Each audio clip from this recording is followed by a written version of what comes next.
ಬುದ್ಧವು ಶರಣಮಂತಿಚ್ಛ, ಹಾಗೆಯೇ ಕರ್ಮವನ್ನು ಬುದ್ಧಿಯುಕ್ತವಾಗಿ ಮಾಡು. ಏನೇನೋ ಹೇಳ್ತಾ ಕರ್ಮದವರಿಗೆ ಯಾವುದೂ ಗೊತ್ತಾಗಲಿಲ್ಲ ನಿಮಗೆ, ಒಂದು ಹೊಸ ಒಂದು ರೀತಿ ಕೊಡ್ತಾ ಇದ್ದೀನಿ ನೋಡಿ ಅಂತೇಳಿ ಈ ಯಜ್ಞ ಭಾವನೆಯನ್ನು ನಾವು ಕೊಡ್ತಾ ಇದ್ದಾರೆ. ಗೀತೆಯ ಕೊಡುಗೆಯಲ್ಲಿ ಅತ್ಯಂತ ಶ್ರೇಷ್ಠವಾದ ಒಂದು ಭಾವನೆ ಅಂತ ಹೇಳಿದ್ರೆ ಯಜ್ಞ ಮಾಡೋದು.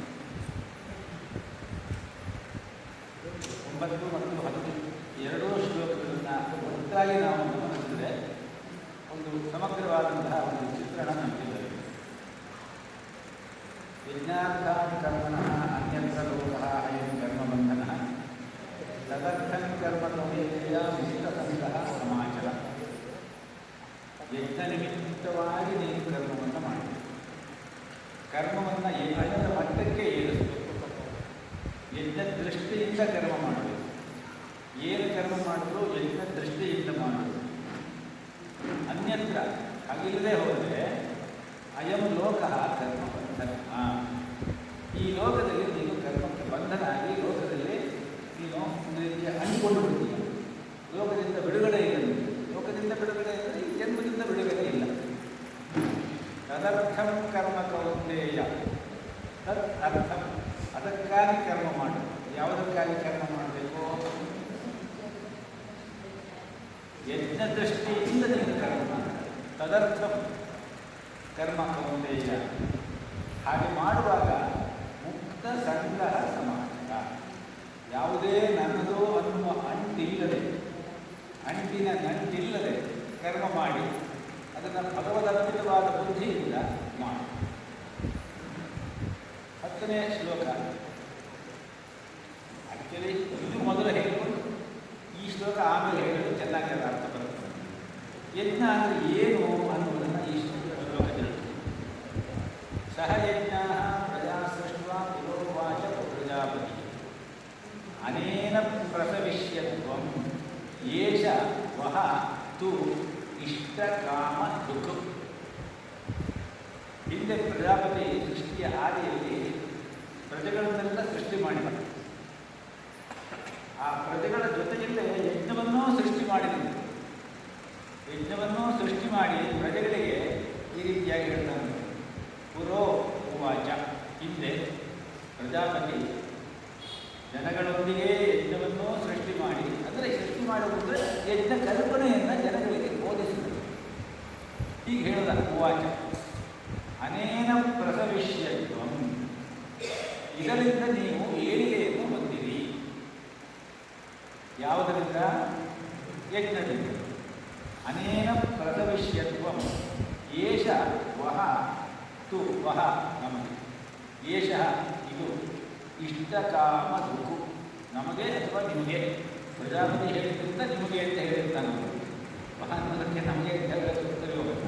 ನಿಮಗೆಲ್ಲ ಇದು ಇಷ್ಟವನ್ನು ಕೊಡುವ ಕಾಮಧೇನುವಿನಂತೆ ಒದಗಿ ಬರ್ತದೆ. ಸೊ ಈ ಎರಡೂ ಶ್ಲೋಕವನ್ನು ಮತ್ತೆ ತಗೊಂಡಾಗ ಯಜ್ಞ ಅಂದರೆ ಏನು? ಯಜ್ಞದ ಬಗ್ಗೆ ಮಾತನಾಡುವಾಗ ಬೇರೆ ಬೇರೆ ರೀತಿಯಲ್ಲಿ ಯಜ್ಞದ ಬಗ್ಗೆ ಹೇಳ್ತಾರೆ. ನಮಗೆಲ್ಲ ಗೊತ್ತಿರುವ ಮುಖ್ಯವಾಹಿನಿಯಲ್ಲಿ ಇರುವ ಯಜ್ಞ ಅಂತ ಹೇಳಿದ್ರೆ ಪ್ರತಿಮಾತ್ಮಕವಾಗಿ ಮಾಡುವಂತಹ ಅಗ್ನಿಯನ್ನು ಸ್ಥಾಪನೆ ಮಾಡುವುದು, ಅದರಲ್ಲಿ ನಾನಾ ವಿಧವಾದ ದ್ರವ್ಯಗಳನ್ನು ಹಾಗೂ ಸಮಿಧುಗಳನ್ನು, ಕಟ್ಟಿಗೆಯನ್ನು ಹಾಕಿ ಆಜ್ಯವನ್ನು ಅದಕ್ಕೆ ಕೊಡುವುದು. ಆ ಹೋಮ ಅದು ದ್ರವ್ಯ ಯಜ್ಞ ಅಂತ. ದ್ರವ್ಯ ಯಜ್ಞ ಅಲ್ಲದೆ ನಾವು ವ್ಯಷ್ಟಿ ಸಮಷ್ಟಿಯ ಹಿತಪ್ರಜ್ಞೆಯಿಂದ, ವ್ಯಷ್ಟಿ ಅಂದರೆ ವ್ಯಕ್ತಿ, ಒಬ್ಬ ಇಂಡಿವಿಜುವಲ್ ವ್ಯಕ್ತಿ, ಸಮಷ್ಟಿಯ ಹಿತಪ್ರಜ್ಞೆಯಿಂದ ಮಾಡುವ ಎಲ್ಲ ಕಾರ್ಯಗಳು ಯಜ್ಞವೇ. ಯಜ್ಞ ಅನ್ನುವಂತಹ ಧಾತುವಿನಿಂದ ಯಜ್ಞ ಅನ್ನುವ ಪದ ಬಂದಿದೆ. ಆ ಧಾತುವಿನ ವಿವರಣೆ ಹೀಗೆ ಹೇಳ್ತಾರೆ. ಯಜ ಪೂಜಾಯಾಮ ದಾನ ಸಂಗತಿ ಕರಣೇಶು. ಇದು ಸಾಂಪ್ರದಾಯಿಕವಾದಂತಹ ವೈದಿಕ ಮಾರ್ಗದ ದ್ರವ್ಯಾತ್ಮಕವಾದ ಆ ಪ್ರತಿಮಾತ್ಮಕವಾಗಿ ಮಾಡುವ ಹೋಮದ ವಿವರಣೆ. ಯಜ ಪೂಜಾಯಾಮ ದಾನ ಸಂಗತಿ ಕರಣೇಶು. ಪೂಜೆ, ಆರಾಧನೆ, ಉಪಾಸನೆ, ಅಗ್ನಿಯನ್ನು ಸ್ಥಾಪನೆ ಮಾಡುವಂತಹ ಯಾವ್ಯಾವ ಶಾಂತಿ ಕರ್ಮಗಳು, ಅದಕ್ಕೆ ಸಂಬಂಧಪಟ್ಟಂತೆ ಮಾಡುವಂತಹ ದಾನ ಸಂಗತಿ ಕರಣೆ. ದಾನ ಧರ್ಮಾದಿಗಳು. ಒಂದು ಯಜ್ಞ ಮಾಡಿದ್ರೆ ದಾನ ಮಾಡಬೇಕು, ಧರ್ಮ ಮಾಡಬೇಕು, ಅನ್ನದಾನ ಮಾಡದೆ ಯಜ್ಞ ಸರಿಯಾಗಿ ಆಗೋದಿಲ್ಲ. ಇದೆಲ್ಲ ಪ್ರಾಚೀನರ ಕಲ್ಪನೆ. ಆದರೆ ಕೃಷ್ಣ ಈ 2 ಶ್ಲೋಕದಲ್ಲಿ ಹೇಳ್ತಾ ಇದ್ದಾನೆ, ವ್ಯಷ್ಟಿ ಸಮಷ್ಟಿಗೆ ಮಾಡುವ ಸಮಸ್ತ ಕೆಲಸವೂ ಯಜ್ಞ. ಯಜ್ಞ ಭಾವನೆಗಿಂತ ಶ್ರೇಷ್ಠವಾದ ಭಾವನೆ ಇನ್ನೊಂದಿಲ್ಲ. ಯಜ್ಞ ಅಂತ ಹೇಳಿದ್ರೆ ಯಜ ಪೂಜಾಜ ದಾನ ಸಂಗತಿ ಕರಣೇಶು ಅನ್ನುವುದು ಒಂದು ಅರ್ಥ ಇದೆ.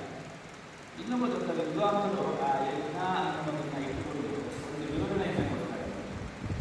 ಯಜ್ಞ means satkarma or noble deeds. It symbolizes selfless sacrifice for noble purpose. It symbolizes selfless sacrifice for noble purpose. All patterns of nature follow the spirit of yajna. ನದಿಗಳು ನಮಗೋಸ್ಕರ ಹರಿಯುವುದಿಲ್ಲ, ಜನರಿಗೆ ಒಳ್ಳೆಯದಾಗಲಿ ಅಂತ ಹರಿಯುತ್ತೆ. ಗಾಳಿ ತನಗೋಸ್ಕರ ಬೀಸಿಕೊಳ್ಳುವುದಿಲ್ಲ, ಜನರೆಲ್ಲ ಬದುಕಲಿ ಅಂತ ಹೇಳಿ ಬೀಸಿ. ಫಲಗಳು ನಮಗೋಸ್ಕರ ತಾವು ಹಣ್ಣು ತಿನ್ನುವುದಿಲ್ಲ, ಅದು ನಮಗೋಸ್ಕರ ಕೊಡೋದು. ಹಾಗಾಗಿ all patterns of nature follow the spirit of life. ಆ ಯಜ್ಞದ ಹಿಂದಿರುವ ಸ್ಪಿರಿಟ್, ನಾವು ಏನು ಮಾಡಿದ್ರೂ ಕೂಡ ಆ ಸ್ಪಿರಿಟ್ನಲ್ಲಿ ಮಾಡಬೇಕು. ಆವಾಗ ಅದು ನೋಬಲ್ ಡೀಡ್ ಆಗುತ್ತೆ, ಸತ್ಕರ್ಮ ಆಗುತ್ತೆ, ಯಜ್ಞ ಆಗುತ್ತೆ.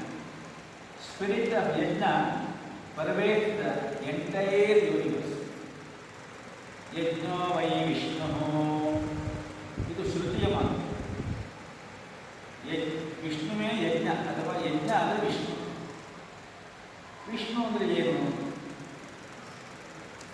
ವಿಶದ್ರು ವ್ಯಾಪನೆ ಇದು ವಿಷ್ಣು. ವಿಶಾಲವಾಗಿ ವ್ಯಾಪಿಸಿಕೊಂಡಿರುವವನು ಯಾರೋ ಅವನು ವಿಷ್ಣು. ಯಜ್ಞವೂ ಅದೇ. ಪ್ರತಿಯೊಬ್ಬರಲ್ಲಿಯೂ ಕೂಡ ಆ ಯಜ್ಞ ಭಾವನೆ ಇದೆ. ಕೊಡಬೇಕು ಕೊಡಬೇಕು ಕೊಡಬೇಕು ಎನ್ನುವ ಮನೋಭಾವನೆ ಇಲ್ಲದೆ ಇರುವವನು ಕೃಪಣ. ಕೃಪಣಾ ಫಲಹೇತವ ಬುದ್ಧವೂ ಶರಣಮನ್ವಿಚ್ಛ. ಅದನ್ನೇ ಹಿಂದಿನ 2ನೇ ಅಧ್ಯಾಯದಲ್ಲಿ ನಾವು ಓದಿಕೊಳ್ಳುತ್ತೇವೆ. ಕೃಪಣರಾದರೆ ಅಲ್ಲಿ ಫಲ ಇಚ್ಛೆ ಪಡ್ತಾರೆ. ಆದರೆ ಬುದ್ಧವೂ ಶರಣಮನ್ವಿಚ್ಛ, ಆ ಬುದ್ಧಿ ಯಾವುದು? ಕರ್ಮಯೋಗ ಬುದ್ಧಿ. ಏನು ಮಾಡಿದ್ರೂ ಇದರಿಂದ ಬೇರೆಯವರಿಗೆ ಏನು ಪ್ರಯೋಜನ ಆಗುತ್ತೆ. ಆ ದೃಷ್ಟಿಯಿಂದ ಮಾಡಿದಾಗ ಪ್ರತಿಯೊಬ್ಬರು ಮಾಡುವುದು ಯಜ್ಞವೇ. ಎಲ್ಲರೂ ಯಜ್ಞ ಮಾಡಲೇಬೇಕು.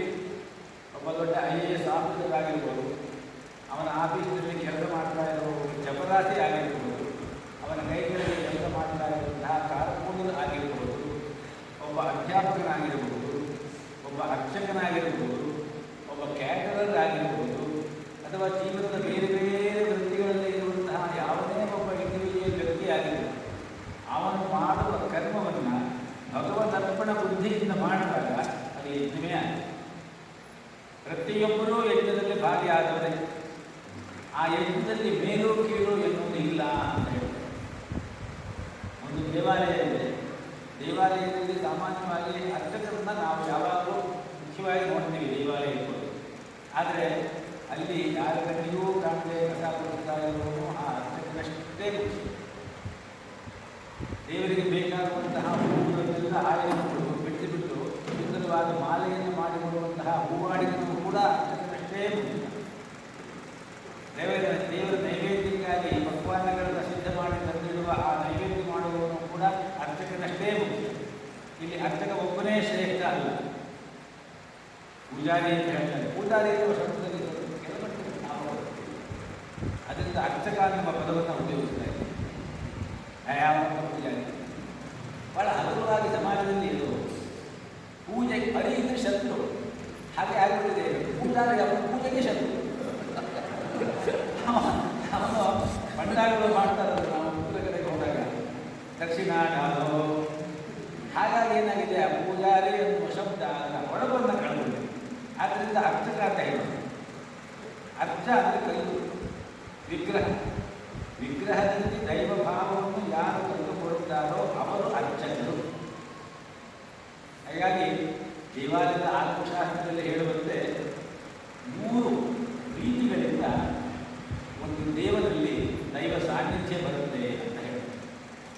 ಅರ್ಚಕಸ್ಯ ಪ್ರಭಾವೇನ ಶಿಲಾ ಭವತಿ ಶಂಕರ ಹೇಳಿದ್ವಿ. ಅರ್ಚಕನ ತಪಶಕ್ತಿ, ಮಂತ್ರೋಚ್ಚಾರಣದ ಸ್ಖಾಲಿತ್ಯ, ಸ್ಫುಟವಾದಂತಹ ಪೂಜಾ ಮಾಡುವ ಶ್ರದ್ಧಾ ವಿನಿಯೋಗ ಭಕ್ತಿ, ಜೊತೆಗೆ ಭಕ್ತರಲ್ಲಿ ಅವರು ನಡೆದುಕೊಳ್ಳುವ ಸೌಜನ್ಯದ ಮನೋಭಾವ. ಒಬ್ಬ ಅರ್ಚಕನಲ್ಲಿ ಏನಿಲ್ಲದೆ ಹೋದರೂ ಕೂಡ ಅವನ ಸೌಜನ್ಯ ಅವನ ದೊಡ್ಡ ಅರ್ಚಕನಾಗಿ ಮಾಡಿದೆ. ಇವುಗಳಿಂದ ದೇವ ಸಾನ್ನಿಧ್ಯ ವೃಕ್ಷತಿ ಅನ್ನುವಂತಹ ಮಾತು. ಇನ್ನೊಂದು ಸಂದರ್ಭ ಬದ್ಧದಿಂದ ಅದು ಹೇಳಿಬಿಟ್ಟಿದೆ. 3 ಇನ್ನೊಂದು ಅರ್ಚನೆ ಮಾಡುವ ಅಥವಾ ದೇವಾಲಯದ ಪರಿಸರವನ್ನು ಇಟ್ಟುಕೊಂಡಿರುವಂತಹ ಶುಚಿತ್ವ, ಅರ್ಚನೆ ಮಾಡುವಂತಹ ಅರ್ಚಕನ ಶುಚಿತ್ವ, ಬಾಹ್ಯ ಮತ್ತು ಆಂತರಂಗಿಕ ಶುಚಿತ್ವ, ಅದರಿಂದ ಆ ಶ್ರದ್ಧೆಯಿಂದ ಅಲ್ಲಿ ಒಂದು ದೇವ ಸಾನ್ನಿಧ್ಯ ವೃಕ್ಷತಿ. ಇನ್ನೊಂದು, ದೇವಾಲಯದಲ್ಲಿ ನಾವು ವಿಗ್ರಹವನ್ನು ನೋಡ್ತೀವಲ್ಲ, ಆ ವಿಗ್ರಹವನ್ನು ಕಡೆದಿರುವ ಶಿಲ್ಪಿಯ ಜಾಗಚರ್ಯತೆ ಮತ್ತು ಕಲಾ ಕೌಶಲ್ಯ, ಆ ಕಲಾ ಕೌಶಲ್ಯವೇ ಕಾರಣವಾಗಿ ಆ ದೈವದಲ್ಲಿ ಒಂದು ಭಕ್ತಿ ಸಾನ್ನಿಧ್ಯ ಏರ್ಪಡುತ್ತೆ. ನಮಗೆ ಆ ದೇವರನ್ನು ನೋಡ್ತಾ ಇದ್ದರೆ ಮತ್ತು ನೋಡೋಣ. ಕೆಲವು ದೇವಾಲಯಗಳಲ್ಲಿ ನಾವು ಯಾವ ಕಡೆ ನಿಂತ್ಕೊಂಡ್ರೂ ದೇವರು ನಮಗೆ ನೋಡ್ತಾ ಇದ್ದಾರೆ ಅನ್ನುವಂತಹ ರೀತಿಯಲ್ಲಿ ಮೂರ್ತಿಗಳನ್ನು ಕೇಳಿದೆ. ಅಂತಹ ದೇವಾಲಯಗಳಲ್ಲಿ ಆ ಮೂರ್ತಿಗೆ ಸಾನ್ನಿಧ್ಯ ಹೆಚ್ಚಾಗಿದೆ. ಇದನ್ನೆಲ್ಲ ಮಾಡುವ ರೀತಿ ಇದೆಯಲ್ಲ ಅವೇ. ಹಾಗಾಗಿ ಯಾರು ಅಲ್ಲಿ ಒಬ್ಬರಿಗಿಂತ ಒಂದು ಹೆಚ್ಚು ಅಲ್ಲ, ಒಂದು ಕಮ್ಮಿಯೂ ಅಲ್ಲ. ಒಬ್ಬ ದೊಡ್ಡ ಜ್ಞಾನಿ ಇರಬಹುದು, ಸಾಮಾನ್ಯ ಮನುಷ್ಯ ಇರಬಹುದು, ಅಥವಾ ಸಮಾಜದ ಬೇರೆ ಬೇರೆ ಸ್ತರಗಳಲ್ಲಿ ಕೆಲಸ ಮಾಡ್ತಾ ಇರುವಂತಹ ಯಾವನೇ ಇರಬಹುದು. ಅವನವನು ತನ್ನ ಕೆಲಸವನ್ನು ಪ್ರಾಮಾಣಿಕವಾಗಿ ಪ್ರೀತಿಯಿಂದ ಹೊರಡಿಸುವ ಕಡೆ ಹೇಳ್ತಾರೆ. ನಮಗೆ ನಿಜವಾಗಿ ಸಂತೋಷ ಸಿಗುವುದು ನಾವು ಮಾಡುವ ದೊಡ್ಡ ದೊಡ್ಡ ಕೆಲಸಗಳು ಮತ್ತು ದೊಡ್ಡ ದೊಡ್ಡ ಮಾತುಗಳಿಂದ ಅಲ್ಲ. ಆಗೀಗ ನಾವು ತುಂಬ ಪ್ರೀತಿಯಿಂದ ಶ್ರದ್ಧೆಯಿಂದ ಮಾಡಿ ಮುಗಿಸುವ ಸಣ್ಣ ಸಣ್ಣ ಕೆಲಸಗಳೇ ನಮ್ಮ ಒಳಮನಸ್ಸಿಗೆ ಸಮಾಧಾನ, ಸಂತೋಷವನ್ನು ತಂದು. ಹಾಗಾಗಿ ಯಾವ ಕೆಲಸ ಮಾಡಲಿ ಆ ಕೆಲಸವನ್ನು ಶ್ರದ್ಧೆ ಮತ್ತು ಪ್ರೀತಿ ಮತ್ತು ನಂಬಿಕೆ. ಪ್ರೀತಿ ಎನ್ನುವ ಶಬ್ದ ಲೌಕಿಕವಾಗಿ ಹೆಚ್ಚಿಗೆ ಉಪಯೋಗ ಆಗ್ತಾ ಇದೆ, ಆದರೆ ಅದನ್ನು ಭಗವತ್ ಪ್ರೇಮ ಅನ್ನುವ ಮಟ್ಟದಲ್ಲಿ ನಾವು ಅದನ್ನು ತಗೊಳ್ತೀವಿ. ಹಾಗಾಗಿ ಕೆಲಸದಲ್ಲೂ ಹಾಗೆ ಆ ಪ್ರೇಮ ಪ್ರೀತಿಗೆ ಭಾವನೆ ಇಲ್ಲದೆ ಹೋದರೆ ಅದು ಯಜ್ಞ ಆಗುವುದು. ಸರ್ಕಾರಿ ಕೆಲಸ ದೇವರ ಕೆಲಸ ಅಂತ ನಾವು ನೋಡಿ, ಅಂದರೆ ಯಾವ ಮಟ್ಟಕ್ಕೆ ಗೊತ್ತಿದೆ ನಮ್ಮ ಯಜ್ಞ ಭಾವನೆ ನೋಡುವುದು ಬರುತ್ತೆ. ಜ್ಞಾಪಕ ಇರಬಹುದಿಲ್ಲ ಯಜ್ಞ ಹೇಗೆ ಕೆಲಸ ಮಾಡುತ್ತೆ ಅಂತ ಹೇಳೋದು. ಪುನರಾವರ್ತಿ ಹೇಳಬಹುದು. ಆವಾಗ ಹಳದಾಗಿ ಬಿದ್ದಂತಹ ಎಷ್ಟೋ ಕಡತಗಳನ್ನು ವಿಲೇವಾರಿ ಮಾಡುವಂತಹ ಒಂದು ಮಿಷನ್ ಮಾಡಿದರು. ಅದಕ್ಕೆ ಕಡತ ಯಜ್ಞ ಅಂತಲೇ ಹೆಸರಿಸಿದೆ. ಜ್ಞಾಪಕ ಇದೆ, ಅದನ್ನು ಜ್ಞಾಪಕ ಇರ್ತದೆ. ಕಡತ ಯಜ್ಞ, ಕಡತಗಳನ್ನೆಲ್ಲ ಧೂಳು ಹೊಡೆದು ತೆಗೆದು ಅದರಲ್ಲಿ ಯಾವುದನ್ನು ಸರಿಯಾದ ರೀತಿಯಲ್ಲಿ ವಿಲೇವಾರಿ ಮಾಡುವುದು ಮಾಡಿಬಿಟ್ಟು ಬೇಡದೇ ಇರೋದನ್ನ ಒಂದು ಪಕ್ಕಕ್ಕೆ ಸೇರಿದೆ. ಹೀಗೆ ಅದು ಕೂಡ ಯಜ್ಞ ಆಯಿತು, ಕಡತ ಯಜ್ಞ. ಆ ರೀತಿಯಲ್ಲಿ ಯಜ್ಞ ಬಹಳ ವಿಶೇಷವಾಗಿದೆ. ಮುಂದೆ ಹೇಳ್ತಾರೆ ಆ ವಿದ್ವಾಂಸರು, ಯಜ್ಞ teaches a way of living in the society in harmony. ಸಾಮರಸ್ಯದಿಂದ ಸಹಯಜ್ಞಾ ಪ್ರಜಾ ಸೃಷ್ಟ್ವಾ ಪುರೋವಾಚ ಪ್ರಜಾಪತಿ ಅನೇನ ಪ್ರಸವಿಷ್ಯತ್ವಂ ಏಷ ವಹಾತು ಇಷ್ಟಕಾಮದುಃಖ. ಎರಡೂ ಯಜ್ಞಾರ್ಥಾತ್ ಕರ್ಮಣೋನ್ಯತ್ರ ಆ ಮುಂದಿನ ಶ್ಲೋಕ ಎರಡನ್ನೂ ಒಟ್ಟಿಗೆ ತಗೊಳ್ಬೇಕು ಈ ಮಾತುಗಳನ್ನು ನಾವು ಮಾಡಿಕೊಳ್ಳುವಾಗ. ಆದ್ದರಿಂದ ನಾವು ಸೊಸೈಟಿಯಲ್ಲಿ ಒಂದು ಹಾರ್ಮೋನಿ, ಒಂದು ಸಾಮರಸ್ಯ, ಒಂದು ಸಹಭಾವ, ಒಂದು ಸಹಕಾರಿ ಮನೋಭಾವ, ದೇಶಗಳ ನಡುವೆ ಇರುವಂತಹ ಎಷ್ಟು ಸಹಕಾರಿ ಮನೋಭಾವ. ಈಗ ಅಂತಾರಾಷ್ಟ್ರೀಯ ಸಂಬಂಧಗಳಲ್ಲಿ ಯಾವ ಸಹಭಾವ ಇರಬೇಕು, ಹಾಗಿಲ್ಲದೆ ಹೋದರೆ ಏನಾಗುತ್ತೆ? ವ್ಯಕ್ತಿಗಳ ನಡುವೆ, ಕುಟುಂಬಗಳ ನಡುವೆ, ಹಾಗೂ ಹಳ್ಳಿಗಳ ನಡುವೆ, ರಾಜ್ಯಗಳ ನಡುವೆ ಇರುವಂತಹ ಆ ಸಾಹಚರ್ಯ, ಸಾಮರಸ್ಯ, ಹಾರ್ಮೋನಿ ಇದು ಬಹಳ ಮುಖ್ಯ. ನಾವೆಲ್ಲ ನೋಡಿರಬಹುದು ಮೋದಿಯವರ ಮಾತು. ಒಂದು ಸಾರಿ ಅವರು ಮೋದಿ ದಿಗ್ವಿಜಯ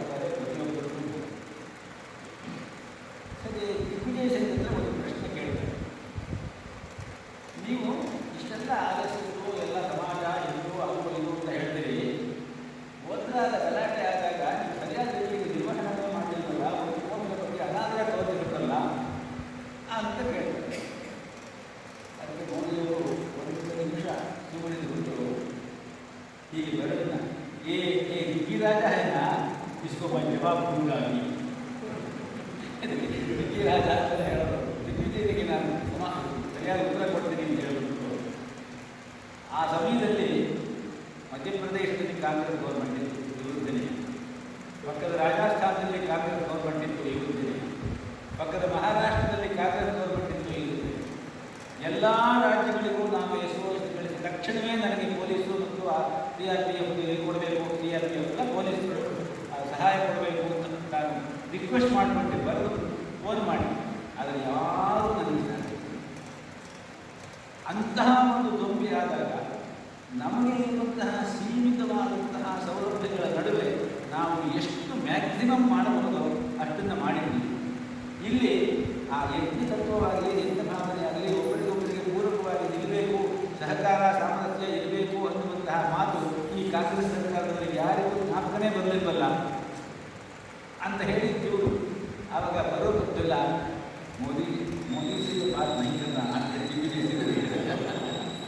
ಮೋದಿಜಿ ಹತ್ರ ಮಾತಾಡಬೇಡಿ ಹೆಚ್ಚಿಗೆ ಅಂತೇಳಿ. ಹಾಗೆ ಅಂತರ್ರಾಜ್ಯ ಸಂಬಂಧಗಳು, ದೇಶ ಸಂಬಂಧಗಳು ಇವೆಲ್ಲವೂ ನಿಂತಿರುವುದು ಸಹಯಜ್ಞ ಪ್ರಜಾ ಸೃಷ್ಟ್ವಾ ಪುರೋವಾಚ ಪ್ರಜಾಪತಿ ಅನೇನ ಪ್ರಸವಿಷ್ಯತ್ವಂ ಏಷವಃ ತು ಇಷ್ಟಕ. ಆ ರೀತಿಯಲ್ಲಿ ಯಜ್ಞ teaches a way of living in the society in harmony, a lifestyle to promote and protect higher human value in the society. The real purpose of yajna is to imbibe virtues like self-sacrifice, self-restraint, atma-samyamana, self-restraint, charity, compassion, etc. in our daily life. It inspires us to surrender everything, body, mind, ego and soul to God. Scriptures define God as Yajna Purusha. Yajno vai Vishnu. Yajnena yajnamayadanta devaha tani dharmani pradhamanyasana. ಅಲ್ವಾ? ಪುರುಷದ ಪೂರ್ತಿ ಸೃಷ್ಟಿ ಯಜ್ಞ ಹೇಗೆ ಆಯಿತು ಅನ್ನುವುದನ್ನು ಒಂದು ಸಾಹಿತ್ಯದ ರೂಪದಲ್ಲಿ ಪ್ರತಿಮಾತ್ಮಕವಾಗಿ ಹೇಳುವ ಒಂದು ನಿದರ್ಶನ. ಅದು ಯಜ್ಞದಿಂದ ಯಜ್ಞ ಮಾಡದಂತೆ ದೇವತೆಗಳೆಲ್ಲ ಹಿಂದೊಮ್ಮೆ ಸೃಷ್ಟಿಗಾಗಿ ಯಜ್ಞಕ್ಕೆ ಉಪಕ್ರಮಿಸಿದರು. ಸೃಷ್ಟಿ ಮಾಡಬೇಕು ಅಂತ ಮಾಡಬೇಕಾದ್ರೆ ಹೇಗೆ ಮಾಡಬೇಕು? ಯಜ್ಞಕ್ರಿಯೆ, ಯಜ್ಞವೇ ಸೃಷ್ಟಿಗೆ ಮೂಲಾಧಾರ ಅಂತ ಹೇಳಿ ಯಜ್ಞ ಆ ಭಾವನೆಯನ್ನು ಇಟ್ಟುಕೊಂಡು ಯತ್ಪುರುಷೇಣ ಹವಿಷಾ ದೇವಾ ಯಜ್ಞಮಕನ್ವತ ಯತ್ ಪುರುಷೇಣ ಹವಿಷಾ ದೇವ ಯಜ್ಞಂ ಅಕನ್ವತ. ಹವಿಷ ಅಂದರೆ ಆಹುತಿ ದ್ರವ್ಯ. ಒಂದು ಯಜ್ಞಕ್ಕೆ ಒಂದು ಬಲಿ ಪಶು ಬೇಕು, ಅದೆಲ್ಲ ಹಾಲು ಇತ್ಯಾದಿಗಳನ್ನು ಕೊಡ್ತಾ ಇದ್ರು. ಆಮೇಲೆ ತುಪ್ಪ ಬಂತು. ಆ ತುಪ್ಪ ಬಂದಿದ್ದು, ತುಪ್ಪ ಅಂತ ಹೇಳುವುದು ಶಕ್ತಿ ಮತ್ತು ತೇಜಸ್ಸಿನ ಒಂದು ಸಂಕೇತವಾಗಿ ಅದಕ್ಕೆ ನಾವು ಆಸ್ತಿ ಕೊಡ್ತೀವಿ. ಅಲ್ಲಿ ಯತ್ ಪುರುಷೇಣ ಹವಿಷ, ದೇವತೆಗಳೆಲ್ಲ ಆ ಪರಮ ಪುರುಷನನ್ನೇ ಹವಿಸ್ಸನ್ನಾಗಿ ಕೊಟ್ಟರಂತೆ ಯಜ್ಞಕ್ಕೆ. ಅದರಿಂದ ಈ ಸೃಷ್ಟಿ ಹುಟ್ಟಿ ಬಂತು. ಇಲ್ಲಿ ಸಹಯಜ್ಞ ಪ್ರಜಾ ಸೃಷ್ಟ್ವ ಅಂತ ಹೇಳಿದಾಗ ಸೃಷ್ಟಿ ಅನ್ನುವ ಪದ ಇರಲಿಲ್ಲ. ಸೃಷ್ಟಿ ಅಂದರೆ ಕ್ರಿಯೇಷನ್ ಅನ್ನುವ ಅರ್ಥ ನಮಗೆ ಬರ್ತದೆ. ಆದರೆ ಇದು ಸ್ವಲ್ಪ ವ್ಯತ್ಯಾಸ ಇದೆ ಈ ಸಂದರ್ಭದಲ್ಲಿ. ವೇದಾಂತದಲ್ಲಿ ಹೇಳುವಂತೆ ಸೃಷ್ಟಿ ಅಂತ ಹೇಳಿದ್ರೆ ಏನೋ ಯಾವುದೋ ಒಬ್ಬ ಸಾಧಕ, ಒಂದು ಸಾಧನ, ಇನ್ನೊಂದು ಸಾಧ್ಯ ಅನ್ನುವ ರೀತಿಯಲ್ಲಿ ಅಲ್ಲ. ತನ್ನಿಂದ ತಾನೇ ಹೊರಹೊಮ್ಮುವುದು ಸೃಷ್ಟಿ ಅಂತ ಹೇಳಿ ಮ್ಯಾನಿಫೆಸ್ಟೇಷನ್. ಅದರಿಂದ ಅಲ್ಲಿ ಭಗವಂತ ತಾನೇ ಎಲ್ಲವೂ ಆಗಿ ಹೊಮ್ಮಿಕೊಂಡ. ಈಗ ಕುಂಬಾರ ಇದ್ದಾನೆ, ಕುಂಬಾರ ಮಡಿಕೆ ಮಾಡಬೇಕು. ಮಡಿಕೆ ಮಾಡಲಿಕ್ಕೆ ಸಾಧನ ಯಾವುದು? ಮಣ್ಣು. ಮಣ್ಣು ಏನಾಯಿತು? ಸಾಧನವಾಯಿತು. ಕುಂಬಾರ ಏನು? ಮಾಡುವುದು ಸಾಧಕ ಆಯಿತು. ತಯಾರಾಗುವುದು ಯಾವುದು? ಮಡಿಕೆ, ಸಾಧ್ಯ ಆಯಿತು. ಈ ಮೂರೂ ಬೇರೆ ಬೇರೆ ಆಯಿತು, ದ್ವೈತ. ಆದರೆ ಸೃಷ್ಟಿಕ್ರಿಯೆಯಲ್ಲಿ ಹಾಗಿಲ್ಲ. ಸೃಷ್ಟಿ ತನ್ನಿಂದ ತಾನೇ ಹೊಮ್ಮಿಕೊಳ್ಳುವುದು. ಭಗವಂತ ಸೃಷ್ಟಿಯಾಗಿ ಹೊರಗೆ ಹೊಮ್ಮಿಕೊಂಡ. ಸಾಧಕನೂ ಅವನೇ, ಸಾಧ್ಯವೂ ಅವನೇ. ಆದ್ದರಿಂದ ಇಲ್ಲಿ ಅವ್ಯಕ್ತಾದಿ ಸರ್ವಾಣಿ ವ್ಯಕ್ತ ಮಧ್ಯಾನಿ ಭಾರತ ಅವ್ಯಕ್ತ ನಿಧನಾನ್ಯೇವ ತತ್ರ ಕಾ ಪರಿದೇವನ ಅಂತ ಹೇಳಿ 2ನೇ ಅಧ್ಯಾಯದಲ್ಲಿ ಆ ಶ್ಲೋಕವನ್ನು ಹೇಳ್ಕೊಂಡಿದ್ದೀವಿ ನಾವು. ಅವ್ಯಕ್ತದಿಂದ ಹೊರಟು ಬಂತು ಈ ಸೃಷ್ಟಿ. ಹೊರಟು ಬಂತು ಯಾರು ಸೃಷ್ಟಿ ಮಾಡಿದ್ದಲ್ಲ. ಅವ್ಯಕ್ತ ಅವ್ಯಕ್ತಾನಿ ಸರ್ವಾಣಿ ವ್ಯಕ್ತ ಮಧ್ಯಾನಿ ಭಾರತ, ಮಧ್ಯದಲ್ಲಿ ಕಾಣ್ತಾ ಇದೆ. ಅವ್ಯಕ್ತ ನಿಧನಾನ್ಯೇವ, ದೃಷ್ಟಿ ಮುಗಿದು ಅಂತಾಗ ಒಂದು ಟೈಮ್ ಇದೆ. ಪ್ರಳಯ ಅಂದರೆ ಇನ್ನೇನಿಲ್ಲ. ಪಾದ ಮತ್ತು ಶಿರಗಳನ್ನು ಕೂರ್ಮ ಒಳಗಡೆಗೆ ಸೆಳೆದುಕೊಂಡಂತೆ ಪ್ರಳಯ ಅಂದರೆ. ಸೇರಿಕೊಂಡಿರೆ ಪ್ರಳಯ, ಚಾಚಿಕೊಂಡಿರೆ ಸೃಷ್ಟಿ. ಅಷ್ಟೇ. ಈಗ ಭಗವಂತ ಇಲ್ಲಿ ನಮ್ಮೆಲ್ಲರ ರೂಪದಲ್ಲಿ ಹೊರಹೊಮ್ಮಿದ್ದಾನೆ. ಇದು ಸೃಷ್ಟಿ. ಉಪನಿಷತ್ತುಗಳು ಹೇಳುವಂತೆ ಈ ಸೃಷ್ಟಿಗೆ 3 ಉದಾಹರಣೆಗಳನ್ನು ಕೊಡುತ್ತೇವೆ. ಮೊದಲನೇದು ಜೇಡರ ಹುಳ. ಆ ಜೇಡರ ಹುಳ ತನ್ನ ಒಳಗಿರುವ ಯಾವುದೋ ಒಂದು ದ್ರವ್ಯದಿಂದ ಜೇಡದ ಬಲೆಯನ್ನು ಕಟ್ಟಿಕೊಂಡು ಅಲ್ಲೇ ವಾಸ ಮಾಡ್ತಾ ಕೊನೆಗೆ ಆ ಬಲೆಯನ್ನೇ ತಾನು ಒಳಗಡೆಗೆ ಸೇರಿಕೊಂಡು. ಎರಡನೇದು ಭೂಮಿಯಿಂದ ಹುಟ್ಟಿ ಬರುವ ಸಸ್ಯಗಳು. ಆ ಸಸ್ಯ ಹುಟ್ಟಿ ಬರುವ ಆ ಕ್ರಿಯೆಯನ್ನು ನೋಡಿದ್ರೆ ನಮಗೆ ಎಂತಹ ಆಶ್ಚರ್ಯ ಆಗುತ್ತೆ. ಇಳೆಯಿಂದ ಮೊಳಕೆಯೊರೆಗಳು ಟೊಮೆಟೆಗಳು ಇಲ್ಲ, ಫಲಮಾಗುವಂತೂ ಇಲ್ಲ, ಬೆಳಕೀವ ಸೂರ್ಯಚಂದ್ರನೊಂದು ಸತ್ತಿಲ್ಲ, ಹೊಲಿಗಿನ್ನ ತುಟಿಗಳನ್ನು ನೀನು ಹೀಗೊಳ್ತಾ ಇದ್ದು. ನಾವು ಆ ನೆಲೆಯಲ್ಲಿ ನಮ್ಮ ವಿನಮ್ರತೆಯನ್ನು, ನಮ್ಮ ಆ ಹ್ಯುಮಿಲಿಟಿಯನ್ನು ಇತ್ತು. ನೀನೆಷ್ಟು ನಿನಗೇನು ಯೋಚನೆ? ಹೊಲಿ ನಿನ್ನ ತುಟಿಗಳನ್ನು, ಅದು ಇರಲಿ. ಗಿಳೆಯಿಂದ ಮೊಳಕೆ ಒಂದು ಅನ್ನುವಾಗ ಆ ಮೊಳಕೆ ಬಿಸಿಲು ಹೊಡೆದು ಅಂಕುರವಾಗಿ ಚಿಗುರಾಗಿ ಮೇಲೆ ಬರ್ತದಲ್ಲ, ತನ್ನಿಂದ ತಾನೇ ಬರುವಂಥದ್ದು. ಇದಕ್ಕೊಂದು ಉದಾಹರಣೆಯನ್ನು ಕೊಡ್ತಾರೆ. ನೀವು ಒಂದು ಹಕ್ಕಿಯನ್ನು ಬಿಟ್ಕೊಳ್ಳಿ, ಅದರ ಕಾಲುಗಳನ್ನು ಪರೀಕ್ಷೆ ಮಾಡಿ. ಅದರ ಕಾಲುಗಳಿಗೆ ಸ್ವಲ್ಪ ಮಣ್ಣು ಬೆಟ್ಟಿಕೊಂಡಿದೆ. ಆ ಮಣ್ಣಿನಲ್ಲಿ ಯಾವ್ಯಾವುದೋ ಬೀಜ ಎಲ್ಲ ಅಂಟಿಕೊಂಡಿದೆ. ಆ ಹಕ್ಕಿ ಎಲ್ಲಿಂದನೋ ಹಾರಿ ಬಂದಿದೆ. ಆ ಹಾರಿ ಬರುವ ಮೊದಲು ಅಲ್ಲಿ ಕುಳಿತುಕೊಂಡಿದೆ. ಅದು ಆ ಕುಳಿತ ಜಾಗದ ಮಣ್ಣು ಅದರ ಕಾಯಿಲೆಗೆ ಬೆಂದುಕೊಂಡಿದೆ. ಅಲ್ಲಿದ್ದಂತಹ ಯಾವುದೋ ತಿಂದು ಹಾಕಿರುವ ಬೀಜವೋ ಮತ್ತೊಂದು ಆ ಮಣ್ಣಿಗೆ ಅಂಟಿಕೊಂಡಿದೆ. ಇನ್ನೊಂದು ಕಡೆ ಬಂದಿರೋ ಕೂರುತ್ತೆ. ಆ ಬೀಜ ಅಲ್ಲಿ ಕೂರುತ್ತೆ. ಅಲ್ಲಿ ತಾನಾಗಿಯೇ ಅದು ಹೊರಗಡೆ ಬರುತ್ತೆ. ಸಹಯಜ್ಞ, ಸಹಕಾರ, ಹೀಗೆ ಅಂತರ್ ಪ್ರಕೃತಿ ಸಹಕಾರ. ಸಹಯಜ್ಞ ಅನ್ನುವಾಗ ಇದನ್ನೆಲ್ಲ ಹೇಳ್ತಾರೆ. ಅಂತರ್ ಪ್ರಕೃತಿಗೂ ಇರುವಂತಹ ಒಂದು ಸಹಕಾರ. ಈಗ ರಂಗನತಿಟ್ಟು ಅಂತ ಇದೆ, ಪಕ್ಷಿಧಾಮ. ಆ ಪಕ್ಷಿಗಳು ಇಲ್ಲಿಗೆ ಎಲ್ಲೆಲ್ಲಿಂದನೋ ಯಾವುದೋ ಪ್ರಪಂಚದ ಮೂಲೆಯಿಂದ ಎಲ್ಲ ಬರುತ್ತವಲ್ಲ. ಯಾಕೆ ಬರುತ್ತವೆ? ಎಷ್ಟು ದೂರದಿಂದ ಹುಡುಕೊಂಡು ಬಂದಾಗ ಬರುತ್ತವಲ್ಲ ಆ ಸಮಯ ಬಂದಾಗ. ಹೀಗೆ ಪ್ರಕೃತಿಯಲ್ಲಿ, ಸಮಾಜದಲ್ಲಿ ಈ ಯಜ್ಞ ಕ್ರಿಯೆ ಅಷ್ಟರ ಮಟ್ಟಿನ ಸಾಹಚರ್ಯದಿಂದ ಆಗುತ್ತೆ.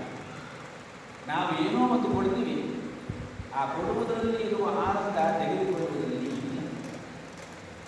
ಅದರೊಳಗೂ ಕೂಡ ಭಗವಂತನನ್ನ ಮುಂದೆ ಇಟ್ಟುಕೊಂಡು ನಾವು ಕೊಟ್ಟರೆ ಅದರಿಂದ ಬರುವ ಆನಂದ ಇದೆಯಲ್ಲ, ಅದು ಭೌಮಾನಂದ ಅಂತ ಹೇಳ್ತಾರೆ. ಭೂಮಾನಂದ ಅಂತ ಹೇಳಿದ್ರೆ ಭಯಂಕರವಾದ ಆನಂದ, ವಿಶೇಷವಾದ ಆನಂದ. ಯದ್ ಭೂಮೆ ಸುಖಮಸ್ತಿ ನಾ ಅಲ್ಪೇ ಸುಖಂ. ಚಾಂದೋಗ್ಯ ಉಪನಿಷತ್ತು ಹೇಳುತ್ತೆ. ಯಾವುದು ದೊಡ್ಡದೋ, ಯಾವ ದೊಡ್ಡ ರೀತಿಯಲ್ಲಿ ನಾವು ಚಿಂತನೆ ಮಾಡ್ತೀವೋ ಅದರಲ್ಲಿ ಸುಖ ಇದೆ. ನಾ ಅಲ್ಪೇ ಸುಖಮಸ್ತಿ. ಅಲ್ಪತನದಲ್ಲಿ ಸುಖವಿಲ್ಲ. ಅಲ್ಪತನ ಅಂತ ಹೇಳಿದ್ರೆ ಕೃಪಣ ಫಲವಿಚ್ಛತಿ, ಬುದ್ಧವು ಶರಣಮನ್ವಿಚ್ಛ. ಆ ರೀತಿಯಲ್ಲಿ ಆ ಭೂಮಾನಂದ ಇದೆಯಲ್ಲ, ಆ ಆನಂದಕ್ಕಾಗಿ ನಾವು ಕೊಡಬೇಕು ಕೊಡಬೇಕು ಕೊಡಬೇಕು, ನಲಿವಿನಲ್ಲಿ ಕೊಡಬೇಕು. ಕೊಡಬೇಕು ಕೊಡಬೇಕು ಕೊಡಬೇಕು ನಲಿವಿನಲ್ಲಿ, ಮೃಡನಿದ್ದ ಮುಡಿಪವಂಗೆಂದು. ಮೃಡ ಅಂದರೆ ಈಶ್ವರ, ಪರಮೇಶ್ವರ, ಭಗವಂತ. ಅವನು ನಮಗೆ ಕೊಟ್ಟದ್ದನ್ನು ಅವನಿಗೆ ಮೀಸಲು ಅನ್ನುವ ರೀತಿಯಲ್ಲಿ ಸ್ವಲ್ಪ ತೆಗೆದಿಟ್ಟು ನಾವು ಕೊಡಬೇಕು. ಹೇಗೆ ಕೊಡಬೇಕು? ನಲಿವಿನಲ್ಲಿ ಕೊಡಬೇಕು. ಕೊಡಬೇಕು ಕೊಡಬೇಕು ಕೊಡಬೇಕು ನಲಿವಿನಲ್ಲಿ, ಮೃಡನಿದ್ದ ಮುಡಿಪವಂಗೆಂದು. ನಿನ್ನ ಕೊಡುಗೆಗಳು ಪರಮೇಶ ನೋಡದ ಮೂಳೆಗಳಾಗಿ ಒಡವೆಯನ್ನು ಧರಿಸುವವು. ನೀನು ಆ ರೀತಿ ಕೊಡುಗೆಲ್ಲ ಆನಂದದಿಂದ ಆ ಕೊಡುಗೆಗಳು, ನಿನ್ನ ಕೊಡುಗೆಗಳು ಪರಮೇಶನ ಒಡಲ ಮೂಳೆಗಳ. ಒಬ್ಬ ವ್ಯಕ್ತಿ ಸರಿಯಾಗಿ ತಿಳ್ಕೊಳ್ಬೇಕಾದ್ರೆ ಕಾಲುಗಳು ಆ ಮೊಳಕಾಲು ಎಲ್ಲ ಭದ್ರವಾಗಿರಬೇಕು.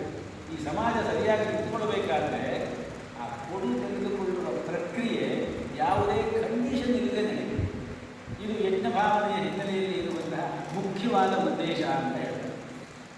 ನಿನ್ನ ಆ ಕೊಡುಗೆಗಳು ಪರಮೇಶನ ಒಡಲ ಮೂಳೆಗಳಾಗಿ ನಮ್ಮನ್ನು ಗಟ್ಟಿಯಾಗಿ ನಿಲ್ಲಿಸುವ ಮೂಳೆಗಳು. ಇಲ್ಲಿ ಪರಮೇಶ ಅಂತ ಹೇಳಿದ್ರೆ ಅಲ್ಲೆಲ್ಲೋ ಇರುವ ಪರಮೇಶ ಅಲ್ಲ, ಪರಮಾತ್ಮ ಸ್ವರೂಪರಾಗಿರುವ ಸಮಾಜ. ಪರಮೇಶ ಒಡಲ ಮೂಳೆಗಳಾಗಿ ಒಡವೆಯನ್ನು ಧರಿಸುವವು ಈ ಭೂಮಿಯನ್ನು ಸರಿಯಾಗಿ ಹಿಡ್ಕೊಳ್ಳುತ್ತೆ. ಪ್ರತಿಯೊಂದು ಯಜ್ಞಕ್ರಿಯೆಯ ಕೊಡು ತೆಗೆದುಕೊಳ್ಳುವ ಆಧಾರದ ಮೇಲೆ ಏನಿದೆ? ಹೃದಯ ಎಲ್ಲ ಕಡೆಯಿಂದ ರಕ್ತ ತೆಗೆದುಕೊಳ್ಳುತ್ತೆ. ಆ ಹೃದಯ ಒಂದು ಕ್ಷಣವೂ ರೆಸ್ಟ್ ತಗೊಳ್ಳುವುದು. ಇದೇ ರೆಸ್ಟ್ ತಗೊಂಡ್ರೆ ಮುಗಿದಿರುತ್ತೆ. ನಿರಂತರವಾಗಿ ಪಂಪ್ ಮಾಡಿ ಮಾಡಿ ಮಾಡಿ ಮಾಡಿ ಮಾಡಿ ಎಲ್ಲ ಅಂಗಾಂಗಗಳಿಗೆಲ್ಲ ಅದು ಸಂಚರಿಸುತ್ತೆ. ಇದು ಕೊಡುವ ತೆಗೆದುಕೊಳ್ಳುವ ಪ್ರಕ್ರಿಯೆ ಇದು ಶರೀರದ ಒಳಗಡೆಗೆ ಎಷ್ಟು ಮಟ್ಟಿಗೆ ಆ ಯಜ್ಞಕ್ರಿಯೆ ನಡೀತಾ ಇದೆ. ಅದು ಮಾಡದೆ ಹೋದರೆ ಅಲ್ಲಿ ಮುಗಿದು ಅದೊಂದು 10 ನಿಮಿಷ ಇಲ್ಲ ಅಂತಂದರೆ ಜಯದೇವರು ಇಲ್ಲ, ಅಪೋಲನೂ ಇಲ್ಲ. ಆ ರೀತಿಯಲ್ಲಿ ಅದು ನಿರಂತರವಾಗಿ ಮಾಡ್ತಾ ಇದೆ. ಆ ಮಾಡುವ ಕ್ರಿಯೆಗೆ ಪೂರಕವಾಗಿ ನಾವು ನಮ್ಮ ಜೀವನವನ್ನು ಅಳವಡಿಸಿದ್ದೇವೆ. ಪ್ರಿಯತಾಂ ಪುಂಡರೀಕಾಕ್ಷಃ ಸರ್ವಯಜ್ಞೇಶ್ವರೋ ಹರಿಃ ತಸ್ಮಿನ್ ಸ್ತುಷ್ಟೇ ಜಗತ್ತುಷ್ಟಂ ಪ್ರೀಣಿತೆ ಪ್ರೀಣಿತಂ ಜಗತ್ತು. ಸಾಮಾನ್ಯವಾಗಿ ನಾವು ಯಜ್ಞಕ್ರಿಯೆಯ ಕೊನೆಯಲ್ಲಿ ಈ ಒಂದು ಶ್ಲೋಕವನ್ನು ಹೇಳಿದ್ದೇವೆ. ಪ್ರಿಯತಾಂ ಪುಂಡರೀಕಾಕ್ಷಃ ಸರ್ವಯಜ್ಞೇಶ್ವರೋ ಹರಿ. ಸರ್ವಯಜ್ಞೇಶ್ವರನಾದ ಹರಿ ಸಂತೋಷಪಡಲಿ. ನಮ್ಮ ಆಶಯ ಅವನು ಸಂತೋಷಪಟ್ಟಿದ್ದಾದರೆ ತಸ್ಮಿನ್ ಸ್ತುಷ್ಟೇ ಜಗತ್ತುಷ್ಟಂ. ಅವನು ಸಂತೋಷಪಟ್ಟಿದ್ದಾದರೆ ಇಡೀ ಜಗತ್ತೇ ಸಂತೋಷಪಟ್ಟು. ಪ್ರೀಣಿತೆ ಪ್ರೀಣಿತಂ ಜಗತ್ತು. ಅವನಿಗೆ ಪ್ರೀತಿ ಉಂಟಾದರೆ ನಾವು ಮಾಡುವ ಕಾರ್ಯದಲ್ಲಿ ಜಗತ್ತು ಪ್ರೀತಿ, ಅಥವಾ ಜಗತ್ತಿಗೆ ಪ್ರೀತಿ ಆಯಿತು ಅನ್ನುವ ಭಾವನೆ ಬಂದರೆ ನಾವು ಮಾಡಿದ ಕೆಲಸ ಪರಮಾತ್ಮನಿಗೆ ಪ್ರೀತಿ ಆಗಿದೆ ಅನ್ನಬೇಕು. ಆ ರೀತಿಯಲ್ಲಿ ಕೊಡಬೇಕು ಕೊಡಬೇಕು ಕೊಡಬೇಕು. ನಲಿವಿನಲ್ಲಿ ಮೃಡನಿತ ಮುಡಿಪವಂಗೆ ಅವನಿಗೆ ಮುಡಿಪಾಗಿ ಇಡಬೇಕು. ನಾವು ಕೊಡುವ ಕ್ರಿಯೆಯಿಂದ ಮಾಡುವುದು ಅದನ್ನು ಸಾಧ್ಯವಾದಾಗ ಸಮಯ ಬಂದಾಗ ಎಲ್ಲಿ ಸೂಕ್ತವಾದ ದೇಶೇ ಕಾಲೇ ಪಾತ್ರೇಕ ಯದ್ದಾನಂ ಸಾತ್ವಿಕಂ ಸುಗಂ ಅಂತ ಹೇಳಿ ಕೃಷ್ಣ ಮುಂದೆ ಅದನ್ನೆಲ್ಲ ತಿಳಿಸಿಕೊಡ್ತಾರೆ. ಯಾವಾಗ ನೀವು ಕೊಡಬೇಕು, ಯಾರು ಮಾಡಬೇಕು, ಯಾರಿಗೆ ಕೊಡಬಾರದು, ಎಲ್ಲಿ ಕೊಡಬೇಕು, ಯಾರಿಗೆ ಕೊಡಬೇಕು, ಯಾರಿಗೆ ಕೊಡಬಾರದು ಎಲ್ಲವನ್ನೂ ತಿಳಿಸ್ತಾರೆ. ಅದೆಲ್ಲವೂ ಕೂಡ ಯಜ್ಞವೇ. ಆ ರೀತಿಯಲ್ಲಿ ಇದೆಲ್ಲವೂ ಕೂಡ ಇಟ್ ಇನ್ಸ್ಪೈರ್ಸ್ ಅಷ್ಟು surrender everything, body, mind, ego and soul to God. Scriptures define God as ಯಜ್ಞ ಪುರುಷ. ನಾವು ಮಾಡಿದ್ದೆಲ್ಲ ಯಜ್ಞ ಪುರುಷನಿಗಾಗಿ ಮಾಡಿದ್ದು ಅನ್ನೋದನ್ನ ತಿಳ್ಕೊಳ್ಳೋದಕ್ಕಾಗಿ ಎಲ್ಲೆಲ್ಲೋ ಹೋಗಿ ಇಲ್ಲಿಗೆ ಬಂದ್ವಿ. ಮನೆಗಾಗಿ ಎಲ್ಲಿಂದ ಹೊರಟಿದ್ವೋ ಅಲ್ಲಿಗೆ ಬಂದ್ವಿ ಅಲ್ವಾ? ಯಜ್ಞೋ ವೈ ವಿಷ್ಣು ಅಂತ ಹೇಳ್ಕೊಡ್ವಿ, ಯಜ್ಞೇನ ಯಜ್ಞಮಯದಿಂದ ಅಂತ ಹೇಳ್ಕೊಡ್ವಿ. ಈಗ ನಾವು ಆಗಾಗ ಹೇಳುವ ಮಂತ್ರಗಳು ಶ್ಲೋಕಗಳು ನಮ್ಮ ಮೈಂಡಿಗೆ ಕರೆಕ್ಟಾಗಿ ಒಂದು ರೀತಿಯಲ್ಲಿ ಕೂತ್ಕೊಂಡಂತ. ಹಾಗೆ Scriptures define God as Yajna Purusha. A sadhaka, on surrendering himself to God, becomes one with Yajna. ಇದು ನಾವು ಯಾಂತ್ರಿಕವಾಗಿದ್ದರೆ ನಮ್ಮ ಧಾರ್ಮಿಕ ಕ್ರಿಯೆಗಳೆಲ್ಲ. ಧಾರ್ಮಿಕ ಕ್ರಿಯೆಯ ಪ್ರಾರಂಭದಲ್ಲಿ ಮಾಡಿಸುವ ಆಚಾರ್ಯ 2 ಎದುರಿನ ಒಂದು ಗರ್ಭದ ಒಂದು ಇದನ್ನು ಕೊಟ್ಬಿಟ್ಟು ಒಂದು ಮಂತ್ರವನ್ನು ಹೇಳ್ತಾರೆ. ಪವಿತ್ರಂ ದೇವಿಕಂ ಬ್ರಹ್ಮಣಸ್ಪತೆ ಬಹುಗಾತ್ರಾಣಿ ಬಲಿಯೇ ಈಶ್ವರಃ ಅರ್ಥಪ್ರಕರೋ ನಕಧಾಮೋ ಅಶ್ನುತೆ. ಇದು ಯಜಮಾನರಿಗೆ ಆಚಾರ್ಯ ಕೊಡುವ ಒಂದು ಎಚ್ಚರಿಕೆ ಮತ್ತು ಉಪದೇಶ. ಇದನ್ನು ನೀವು ಹಾಕಿಕೊಳ್ಳುವ ಉದ್ದೇಶ ಈ ಬೆರಳಿಗೆ ಇದು ಪವಿತ್ರದ ಬೆರಳು ಅಂತ ಹೇಳ್ತಾರೆ. ಅಂದರೆ ಪವಿತ್ರ ತುಂಗಾದ ಕೂಡ ಸಾಮಾನ್ಯವಾಗಿ ಇದಕ್ಕೆ ಹಾಕಿಕೊಳ್ತಾರೆ. ನಾವು ಧಾರ್ಮಿಕ ಕಾರ್ಯ ಮಾಡುವಾಗ ಆ ಧರ್ಮವನ್ನು ಇಲ್ಲಿ ಇಟ್ಕೊಳ್ಳುವಾಗ ಆಚಾರ್ಯರು ಎಚ್ಚರಿಸುವುದೇನೆಂದರೆ ಇದನ್ನು ನೀನು ಹಾಕಿಕೊಂಡು ನೀನು ಸಂಕಲ್ಪ ಮಾಡಬೇಕು. ಈಗ ಮಾಡ್ತಾ ಇರುವಂತಹ ಯಾವ ಯಜ್ಞ ಕ್ರಿಯೆ ಇದೆ ಅದನ್ನು ತಪಸ್ಸು ಅನ್ನುವ ನೆಲೆಯಲ್ಲಿ ನೀನು ಮಾಡ್ತಾ ಇದ್ದೀವಿ. ಆ ತಪಸ್ಸಿನ ಭಾವನೆಯಲ್ಲಿ, ತಪಸ್ಸಿನ ಭೂಮಿಕೆಯಲ್ಲಿ ನೀನು ಮಾಡದೆ ಹೋದರೆ ಆ ತಪ್ತದನು, ಆ ತಪಸ್ಸಿಲ್ಲದೆ ನಿನ್ನ ಶರೀರವನ್ನು ತಪಸ್ಸಿನಿಂದ ಕಾಯಿಸದೆ ಏನೋ ಒಂದು ಅಲಂಕಾರಪ್ರಾಯವಾಗಿ ಮಾಡ್ತೀನಿ ಅಂತ ಯೋಚನೆ ಮಾಡಿ ನೀನು ಕೂತ್ಕೊಂಡು ಮಾಡ್ತಾ ಹೋದರೆ ನಗಧಾಮೋ ಇದೆ ಶ್ರುತಾಸ ಇದ್ವಹನ್ ತತ್ತತ್ ಸಮಾನ. ಶ್ರುತಿ ಏನು ಹೇಳಿದೆ ಈ ಕರ್ಮ ಮಾಡೋದ್ರಿಂದ ಏನು ಫಲ ಸಿಗುತ್ತೆ ಅಂತ ಹೇಳಿ ಆ ಫಲ ಸಿಗುವುದಿಲ್ಲ. ನಗಧಾಮೋ, ಆ ಪರಮಾತ್ಮನ ಧಾಮವನ್ನು ನೀನು ಎಂದಿಗೂ ನೋಡಿ ಹೇಳ್ಬಿಟ್ಟಿದ್ದಾರೆ, ಅವತ್ತೇನು ತಪ್ಪಿಲ್ಲ. ಆದರೆ ಏನಾಗಿದೆ, ಕರ್ತನಿಗೇನೆ ಆಸಕ್ತಿ ಕಮ್ಮಿಯಾಗಿದೆ. ಜೊತೆಗೆ ಆಚಾರ್ಯರಿಗೂ ಅಷ್ಟೇ ಆಸಕ್ತಿ ಕಮ್ಮಿ ಆಗ್ತಾ ಹೋಗ್ತದೆ. ಇದರಲ್ಲಿ ಯಾರ ಆಸಕ್ತಿ ಕಮ್ಮಿ ಆಗಿದೆ ಅಂತ ಹೇಳೋದು ಸ್ವಲ್ಪ ಕಷ್ಟ. ಎಲ್ಲವೂ ಕೂಡ ಯಾಂತ್ರಿಕವಾಗಿ ಆಗ್ತದೆ. ಆದ್ದರಿಂದ ಇಲ್ಲಿ ನಾವು ಮಾಡುವಾಗ ಶ್ರದ್ಧೆ ಇರಬೇಕು. ಶ್ರದ್ಧೆ ಇಲ್ಲದೆ ಹೋದರೆ ಅದು ಯಜ್ಞ ಆಗುವುದಿಲ್ಲ. ಅದಕ್ಕೆ ನಾವು ಮಾಡುವ ಪ್ರತಿಯೊಂದು ಕ್ರಿಯೆಯೂ ಕೂಡ ಯಜ್ಞದ ರೂಪದಲ್ಲಿ ಮಾಡಬೇಕು ಅಂತ ಹೇಳ್ತಾರೆ. ಮನುಷ್ಯನಿಗೆ ಸಾಮಾನ್ಯವಾಗಿ ವ್ಯಕ್ತಿಯೊಬ್ಬರಿಗೆ ಕಾಮಾಸಕ್ತಿ ಮತ್ತು ಅಧಿಕಾರಾಸಕ್ತಿ ವಿಶೇಷವಾಗಿ ಇರುತ್ತೆ ಅಲ್ವಾ? ಆ ಕಾಮಾಸಕ್ತಿ ಮತ್ತು ಅಧಿಕಾರಾಸಕ್ತಿ ಹೇಗೆಲ್ಲ ಇರುತ್ತೆ ಅಂತ ಹೇಳಿದ್ರೆ, ಕೆಲವೊಮ್ಮೆ ನಾವು ಔಟ್ ಆಫ್ ದಿ ವೇ ಹೋಗಿ ಅದನ್ನು ತೀರಿಸಿಕೊಳ್ಳುವಷ್ಟರ ಮಟ್ಟಿಗೆ, ಅದನ್ನು ಪಡೆಯುವಷ್ಟರ ಮಟ್ಟಿಗೆ ಹೋಗಿ. ಆದರೆ ಕೃಷ್ಣ ಈ ಯಜ್ಞ ಭಾವನೆಯ ನೆಲೆಯಲ್ಲಿ ಹೇಳುವಾಗ ನೀವು ಯಾವುದನ್ನೂ ಅನುಭವಿಸುವುದು ತಪ್ಪು ಅಂತ ಅವನು ಹೇಳೋದು. ಆದರೆ ಅನುಭವಿಸುವ ಮಾರ್ಗವನ್ನು ನೀವು ಚೇಂಜ್ ಮಾಡಿ, ಅನುಭವಿಸುವ ರೀತಿಯನ್ನು ನೀವು ತಿಳಿದುಕೊಳ್ಳಿ. ನೀವು ಕಾಮಾಸಕ್ತಿಯಿಂದ ಮೃಗೀಯ ಕೃಷ್ಣೆಯನ್ನು ತಿಳಿದುಕೊಂಡಂತೆ ಮಾಡಿಕೊಂಡ್ರೆ ನಿಮ್ಮ ಆರೋಗ್ಯವೂ ಹಾಳಾಗುವುದಲ್ಲದೆ ಸಮಾಜದಲ್ಲೂ ಕೂಡ ಒಂದು ರೀತಿಯ ಅನಾರೋಗ್ಯ ಬರುವುದು, ಅಧಿಕಾರವೂ ಅಷ್ಟೇ. ಅದಕ್ಕೆ ಬದಲಾಗಿ ಸಮಾಜ ಒಪ್ಪಿರುವಂತಹ ರೀತಿಯಲ್ಲಿ ಗೃಹಸ್ಥನಾಗಿ ಆ ಗೃಹಸ್ಥಿಕೆಯ ಬೌಂಡರಿಯ ಒಳಗಡೆ ಪೌರುಷಾಶ್ವಕಾಶೆ ಭಯ ಕಡಿಯುವ, ಪೌರುಷಾಶ್ವಕಾಶೆ ಚಾಟಿ ಭಯ ಕಡಿಯುವ, ಹಾರಾಟ ವದರದ ವೇದಗಳ ನಡುವೆ ನಾವು ಏನು ಮಾಡಿದ್ರೂ ಕೂಡ ಆಸೆಯನ್ನು ಮುಂದೆ ಚಾಟಿ ಇಲ್ಲ. ಆಸೆ ಇಲ್ಲದೆ ಹೋದರೆ ಯಾವ ಕೆಲಸವೂ ಆಗುವುದಿಲ್ಲ. ಆದರೆ ಆಸೆಯ ಚಾಟಿಯನ್ನು ಬಲವಾಗಿ ಬೀಸಿರುತ್ತದೆ. ಉಪನಿಷತ್ತು, ಬೃಹದಾರಣ್ಯ ಉಪನಿಷತ್ತು, ಇವೆಲ್ಲವೂ ಕೂಡ ಈ ವೈವಾಹಿಕ ವಿಧಾನಗಳನ್ನು ಒಂದು ಯಜ್ಞ ಅಂದರೆ ಪ್ರತ್ಯಕ್ಷವಾಗಿ ಕರೆದಿದೆ. ಪ್ರಶ್ನೋಪನಿಷತ್ತು ಹೇಳುತ್ತೆ, ವಿವಾಹ ಮನಸ್ಸಿನ ಭಾವವನ್ನು ಪ್ರಜಾಪತಿ ವ್ರತ ಅಂತ ಕರೆದಿದೆ. ಅನ್ನಂ ವೈ ಪ್ರಜಾಪತಿ ತಥೋ ಹವೈ ತದ್ರೇತಸ್ ತಸ್ಮಾದಿಮಾಃ ಪ್ರಜಾಃ ಪ್ರಜಾಯಂತ ತದ್ಯೇಹ ವೈ ತತ್ ಪ್ರಜಾಪತಿ ವ್ರತಂ ಚರಂತಿ ತೇ ಮಿಥುನಂ ಉತ್ಪಾದಯಂತಿ. ಮಿಥುನ ಜೋಡಿ ಅಷ್ಟೇ. ಪ್ರಜಾಪತಿ ಪ್ರಾರಂಭದಲ್ಲಿ ಒಂದು ಮಿಥುನವನ್ನು ಸೃಷ್ಟಿ ಮಾಡಿದರು. ಒಂದು ರಯಿ, ಇನ್ನೊಂದು ಪ್ರಾಣ. ರಯಿ ಅಂತ ಹೇಳಿದ್ರೆ ರೇತಸ್, ಪ್ರಾಣ ಅಂತ ಹೇಳಿದ್ರೆ ಶರೀರ. ಸೊ ಅವೆರಡರ ಮಿಥುನ ಅಂದರೆ ಸಮಾಗಮ, ಜೊತೆ.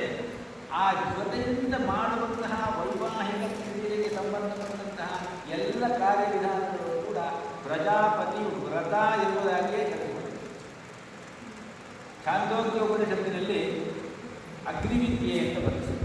ಅದರಲ್ಲಿ ಪುರುಷ ಮತ್ತು ಸ್ತ್ರೀ ಎರಡೂ ಕೂಡ ಅಗ್ನಿಸ್ವರೂಪರು ಅಂತ ಹೇಳ್ತಾರೆ.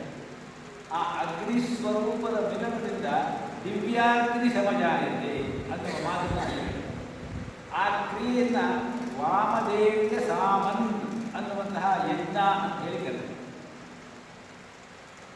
ಹೀಗೆ ಧರ್ಮದ ಪರಿಧಿಯಲ್ಲಿ ವೈವಾಹಿಕ ಜೀವನದ ಶೃಂಗಾರವನ್ನು, ಕಾಮವನ್ನೂ ಕೂಡ ಅತ್ಯಂತ ಉನ್ನತ ಮಟ್ಟಕ್ಕೆ ಏರಿಸಿರುವಂತಹ ಒಂದೇ ಒಂದು ಧರ್ಮ ಸಂಸ್ಕೃತಿ ಅಂತ ಹೇಳಿದ್ರೆ ನಮ್ಮ ಸನಾತನ ಸಂಸ್ಕೃತಿ. ಇದನ್ನು ಆಳವಾಗಿ ಅಧ್ಯಯನ ಮಾಡಿದಂತಹ ಹ್ಯಾವ್ಲಾಕ್ ಎಲಿಸ್ ಎನ್ನುವಂತಹ ಒಬ್ಬ ಅಮೆರಿಕನ್ ಸೈಕಾಲಜಿಸ್ಟ್, ಫೇಮಸ್ ಸೈಕಾಲಜಿಸ್ಟು, ಅವನ ಕಡೆ ಹೇಳ್ತಾನೆ. ಅವನದ್ದೇ ಒಂದು ಪುಸ್ತಕ ಅದು. ಪುಸ್ತಕ ಬಹಳ ಸುಂದರವಾಗಿದೆ, ಅದು ಬೇರೆ ವಿಚಾರ. ಅದರಲ್ಲಿ ಅವನು ಬಹಳ ವಿಶಾಲವಾದ ಚರ್ಚೆ ಮಾಡಿದ್ದಾನೆ.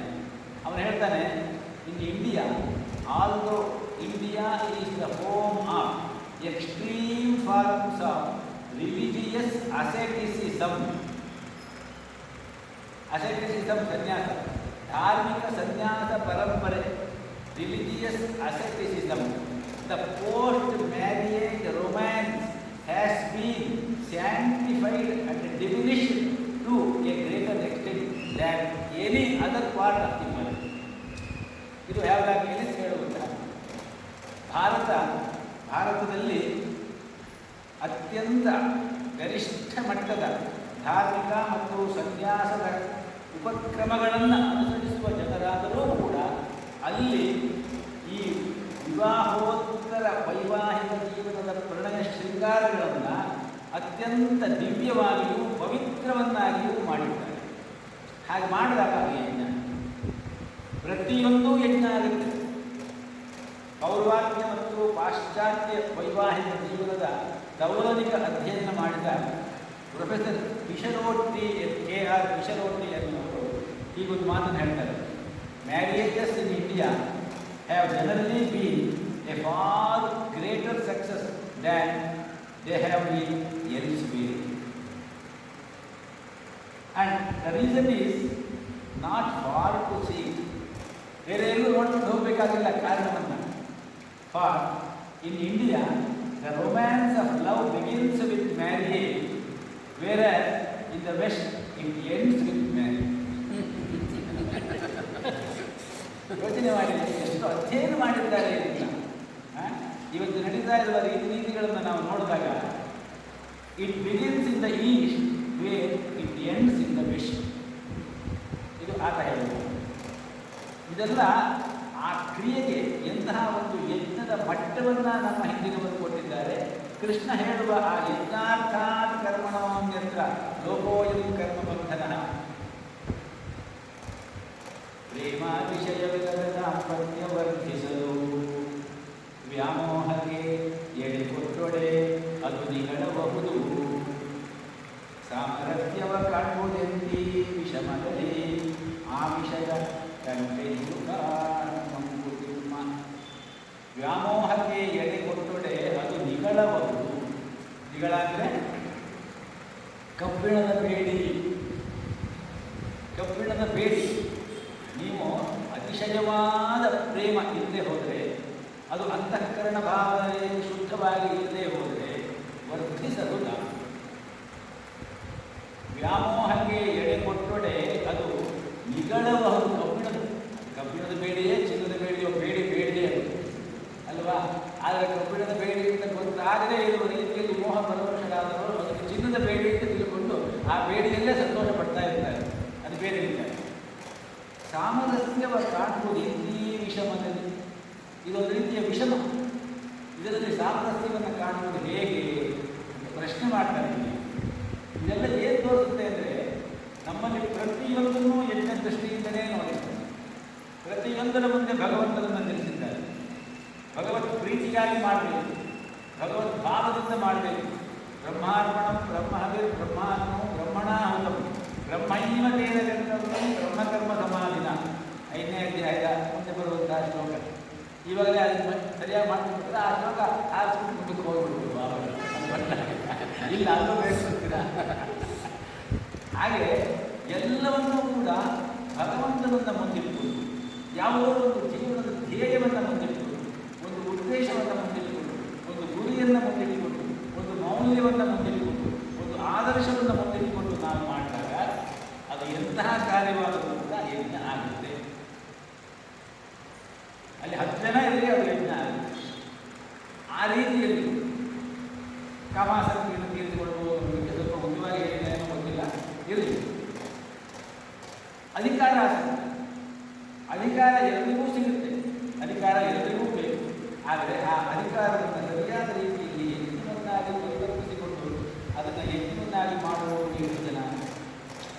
ಅಧಿಕಾರವನ್ನು ಯಜ್ಞ ರೂಪದಲ್ಲಿ ಮಾಡಿದಾಗ ಅಧಿಕಾರ ಕೆರೆಯ ನೀರನ್ನು ಕೆರೆಗೆ ಚೆಲ್ಲಿ ವರವ ಪಡೆದವರಂತೆ ಕಾಣಿರೋ ಎನ್ನುವಂತಹ ದಾಸರ ಆ ಹಾಡೇನಿದೆಯಲ್ಲ, ಅದಕ್ಕೆ ಅನುಗುಣವಾಗಿ ಆಡಳಿತ. ವ್ಯಷ್ಟಿ ಸಮಷ್ಟಿಯ ಹಿತಕ್ಕಾಗಿ ಮಾಡುವ ಎಲ್ಲ ಕಾರ್ಯವೂ ಯಜ್ಞ ಅಂತ ಹೇಳಿ. ವ್ಯಕ್ತಿಯೊಬ್ಬ ಸಂಪಾದನೆ ಮಾಡ್ತಾನೆ, ತನ್ನ ಯಾವುದೋ ಸಂಪಾದನೆಯ ಒಂದು ಅಂಶವನ್ನು ತೆರಿಗೆಯಾಗಿ ಸರ್ಕಾರಕ್ಕೆ ಕೊಡಬೇಕು. ಒಬ್ಬೊಬ್ಬ ವ್ಯಕ್ತಿಯಿಂದಲೂ ತೆರಿಗೆಯನ್ನು ಅದನ್ನು ಕಲೆಕ್ಟ್ ಮಾಡಬೇಕು. ಅದೆಲ್ಲವನ್ನೂ ಒಟ್ಟಿಗೆ ಕೂಡಿಸಿಕೊಂಡು ಅಧಿಕಾರದಲ್ಲಿ ಇರುವಂತಹ ಆ ವ್ಯಕ್ತಿ ಯಜ್ಞ ಪುರುಷನ ಪ್ರೀತಿಗಾಗಿ, ಸಮಾಜ ಯಜ್ಞ ಪುರುಷನ ಪ್ರೀತಿಗಾಗಿ ನಾನು ಇದನ್ನು ಖರ್ಚು ಮಾಡಬೇಕು ಅನ್ನುವಂತಹ ಆ ಖಯಾಲಿ ಇಲ್ಲದೆ ಹೋದರೆ ಏನಾಗುತ್ತೆ? ಏನೂ ಸರಿ ಮಾಡಲಿಕ್ಕೆ ಅಷ್ಟೇ, ಎಷ್ಟು ಮಾಡಿದ್ರು ಅಷ್ಟೇ ಕಷ್ಟ ಆಗುತ್ತೆ. ಆದ್ದರಿಂದ ಪ್ರತಿಯೊಂದು ಅಧಿಕಾರವಾಗಿ, ಯಾಕೆಂದರೆ ಇದು ಎರಡನ್ನೇ ಯಾಕೆ ಹೇಳಿದೆ ಅಂತಂದರೆ, ಇದನ್ನು ಮನುಷ್ಯನಲ್ಲಿರುವಂತಹ ಪ್ರಬಲವಾದ ಎರಡು ವಾಸನೆಗಳು ಇದೆ. ಒಂದು ಕಾಮಾಸಕ್ತಿ, ಇನ್ನೊಂದು ಅಧಿಕಾರಾಸಕ್ತಿ. ಅಧಿಕಾರ ಅದು ಏನಾಗುತ್ತೆ ಅಂತ ಹೇಳಿದ್ರೆ, ಅಧಿಕಾರ ಬಂದಾಗ ಕೀರ್ತಿಯ ಹೆಸರು, ಕೀರ್ತಿಯ ಖಯಾಲಿಗೂ ಬರ್ತದೆ, ಮತ್ತು ಒಂದರ ಹಿಂದೆ ಇನ್ನೊಂದು ಬೇಕು ಅನ್ನುವಂತಹ ಭಾವನೆಯೂ ಬರ್ತದೆ. ಪೌಷ ಅಂದರೆ ಅದು ಗಯತೆ ಎನ್ನುವಂತಹ ಒಬ್ಬ ಜರ್ಮನ್ ನಾಟಕಕಾರನ ಕೃತಿ. ಅದರಲ್ಲಿ ಅವನು ಹೇಳ್ತಾನೆ, ನಾನು ಆಸೆಯಿಂದ ಅಧಿಕಾರಕ್ಕೆ ಎಡೆ ಹಿಡಿದೆನು, ಬೇರಾಸೆಯಿಂದ ಮನದಲ್ಲಿ ಕೊರಗಿದೆನು. ಒಂದು ಆಸೆ ಅಧಿಕಾರಕ್ಕೆ ಹೋಗಬೇಕು ಅಂತ ಹೇಳಿ, ಆ ಆಸೆಯಿಂದಾಗಿ ನಾನು ಅಧಿಕಾರಕ್ಕೆ ಹೋದೆ. ಅಧಿಕಾರಕ್ಕೆ ಹೋದ ಮೇಲೆ ಇನ್ನಷ್ಟು ಮತ್ತಷ್ಟು ಆಸೆಗಳು ಜಾಸ್ತಿ ಆಗ್ತವೆ. ಬೇರಾಸೆಯಿಂದ ಮನದಲ್ಲಿ ಕೊರಗಿದೆನು ನಾನು. ಹಾಗಾಗಿ ಆ ಅಧಿಕಾರವನ್ನು ಯಜ್ಞವನ್ನಾಗಿ ಮಾಡಿದಾಗ ವ್ಯಕ್ತಿಯೂ ಕೊಡುವಂತಹ ಪ್ರತಿಯೊಂದು ಆ ನಯಾ ಪೈಸೆ ಕೂಡ ಸರ್ಕಾರಕ್ಕೆ ಸಲ್ಲುವ ಆ ತೆರಿಗೆ ಮೊತ್ತದಲ್ಲಿ ಒಂದು ದೊಡ್ಡ ಅಮೌಂಟಾಗಿ ಇಡೀ ಸಮಾಜದ ಸಂಪೂರ್ಣವಾದಂತಹ ಪುರೋಭಿವೃದ್ಧಿಗೆ, ಸಮಭಿವೃದ್ಧಿಗೆ ಕಾರಣವಾಗಿದೆ. ಹೀಗೆ ಯಜ್ಞ ಸಹಯಜ್ಞ ಪ್ರಜಾ ಸೃಷ್ಟ ಪುರೋವಾಚ ಪ್ರಜಾಪತಿ ಅನೇನ ಪ್ರಸವಿಷ್ಯತ್ವಂ ಏಷವೋಸ್ಪೃಷ್ಟ ಕಾಮನು ಯಜ್ಞಾರ್ಥಾತ್ ಕರ್ಮಣೋನ್ಯತ್ರ ಲೋಕೋಯಂ ಕರ್ಮ ಬಂಧನ ತದರ್ಥ ಕರ್ಮ ಕೌಂತೆಯ ಮುಕ್ತ ಸಂಗ್ರಹ ಸಮ. ಮಾಡುವಾಗ ನಮಗೆ ನಮ್ಮದು, ನನ್ನದು, ನಾನು ಅನ್ನುವ ಆಸಕ್ತಿ ಇರಬೇಕು. ಮುಕ್ತ ಸಂಗ್ರಹ, ವಿಥೌಟ್ ಎನಿ ಅಟ್ಯಾಚ್ಮೆಂಟ್ ಅಂತ ಹೇಳ್ತಾರೆ. ಸಮಾಚಾರ ಮಾಡು, ಇದು ಕೃಷ್ಣ ನಮಗೆ ಬೋಧನೆ ಮಾಡುವಂತಹ ಯಜ್ಞ ಪ್ರಕ್ರಿಯೆಯ, ಯಜ್ಞ ಭಾವನೆಯ ಒಂದು ತಾತ್ವಿಕ ಚಿಂತನೆ ಅಂತ ಹೇಳ್ತಾರೆ. ಈ ರೀತಿಯಲ್ಲಿ ಎರಡು ಶ್ಲೋಕ ಗೀತೆಯಲ್ಲಿ ಬಹಳ ಶ್ರೇಷ್ಠವಾದಂತಹ ಶ್ಲೋಕ ಅಂತ ಹೇಳ್ತಾರೆ. ಕೊನೆಯಲ್ಲಿ ಆ ವಿದ್ವಾಂಸರು ಹೇಳ್ತಾರೆ, the real yoga is to follow directions and inspirations of our indwelling divinity and imbibe righteous tendency, and that makes it. ನಮ್ಮ ಒಳಗೆ ಒಳ್ಳೆಯ ಭಾವನೆಗಳು ಬೇಕಾದಷ್ಟು, ಆದರೆ ಆ ಎಲ್ಲ ಒಳ್ಳೆಯ ಭಾವನೆಗಳು ಕೂಡ ಸರಿಯಾದ ರೀತಿಯಲ್ಲಿ ಕಾರ್ಯಗತ ಆಗುವುದಕ್ಕೆ ನಾವು ಒಂದು ದಾರಿಯನ್ನು, ಚಾನಲನ್ನು ಮಾಡಿಕೊಳ್ಳುವುದಿಲ್ಲ. ಹಾಗೆ ಮಾಡಬೇಕಾದದ್ದು ನಮ್ಮ ಕರ್ತವ್ಯ. ನದಿಯ ನೀರು ಎಲ್ಲೆಲ್ಲೆಲ್ಲೆಲ್ಲೆಲ್ಲ ಒದ್ದಾಡುತ್ತೆ. ಅದಕ್ಕೊಂದು ಅಣೆಕಟ್ಟು ಕಟ್ಟಿದ್ರೆ, ಅಣೆಕಟ್ಟು ಕಟ್ಟಿ ಚಾನಲ್ನಲ್ಲಿ ಬಿಟ್ಟರೆ ಕರೆಕ್ಟಾಗಿ ಅದು ಏನು ಬೇಕೋ ಅದಕ್ಕೆ ಹೋಗ್ತದೆ ಅಲ್ವಾ? ಆ ರೀತಿಯಲ್ಲಿ ತಡೆಯಿರದೊಡತ್ತಿದ್ದ ಪರಿದಾಡುವುದು ನೀರು. ಅದೇ ರೀತಿ ಒತ್ತು ಗುರಿ ಇಲ್ಲದ ಮನದ ತಡೆಯು ಅಂತೆಯೇ ನಿನಗೆ. ಗುರಿ ಎಂಬುದಿನ್ನೇನು ನಿನ್ನ ಆತ್ಮಕದು ಕೇಂದ್ರ, ನೆಡು ಮನವ ಅದರೊಳಗೆ. ಒಂದು ಕೇಂದ್ರ ಬೇಕು ನಮಗೆ. ನಮ್ಮ ಮನಸ್ಸಿಗೆ ಎಲ್ಲೆಲ್ಲೋ ಹರಿದು ಹೋಗ್ತಾ ಇದೆ ನಮ್ಮ ಕ್ರಿಯಾಶಕ್ತಿ, ನಮ್ಮ ಜ್ಞಾನಶಕ್ತಿ. ಅದಕ್ಕೊಂದು ಕೇಂದ್ರ ಬೇಕು. ಗುರಿ ಎಂಬುದಿನ್ನೇನು ನಿನ್ನ ಆತ್ಮಕದು ಕೇಂದ್ರ, ನೆಡು ಮನವನ ಅದರೊಳಗೆ. ಅದರಲ್ಲಿ ಮನವನ್ನು ನೆಡು. ಆ ಭಗವತ್ ಭಾವ ಮಾಡುವ ಕೆಲಸದಲ್ಲಿ ಭಗವತ್ ಭಾವ. ಗುಡಿ ಅಂತ ಹೇಳಿದ್ರೆ ಅದೊಂದು ಪ್ರತಿಮೆ ಅಷ್ಟೇನೆಯ. ಪ್ರತಿಮೆ ಅಂದರೆ ಗೊತ್ತಲ್ಲ, ವಿಗ್ರಹ ಅಂತಲ್ಲ. ಪ್ರತಿಮೆ ಅಂದರೆ ಒಂದು ಕಲ್ಪನೆ, ಒಂದು ಉಪಮಾನ, ಒಂದು ಹೋಲಿಕೆ.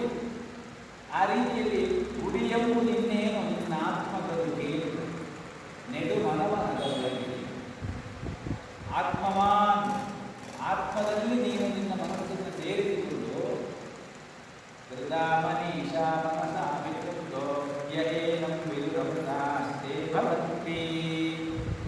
ಮನಸ್ಸನ್ನು ಹೃದಯದೊಳಗೆ ಸರಿಯಾದ ರೀತಿಯಲ್ಲಿ ಸೇರಿಸಿಕೊಂಡು ಪ್ರಯತ್ನ ಪಟ್ಟರೆ ತೇ ಅಮೃತ ಭವಂತಿ, ಆ ಪರಮಾತ್ಮವನ್ನು ತಿಳಿದುಕೊಂಡು ಅವರು ಅಮೃತರಾಗುತ್ತಾರೆ ಅನ್ನುವಂತಹ ಒಂದು ಶ್ರುತಿಯ ಮಾತು. ಆ ರೀತಿಯಲ್ಲಿ ನೆಡುಮನವನದರೊಳಗೆ ಆ ರೀತಿಯಲ್ಲಿ ಯಜ್ಞ ಕ್ರಿಯೆ ನಡಿಬೇಕು. ಈ 2 ಶ್ಲೋಕಗಳ ಭಾವ ಅದು ಅಂತ ಹೇಳ್ತಾರೆ. 11ರಿಂದ ಒಂದು 5 ಶ್ಲೋಕವನ್ನು ಧ್ಯಾನ ಮಾಡಿ. ದೇವಾನ್ ಭಾವಯತಾನೇನ ತೇ ದೇವಾ ಭಾವಯಂತು ವಃ.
Yeah.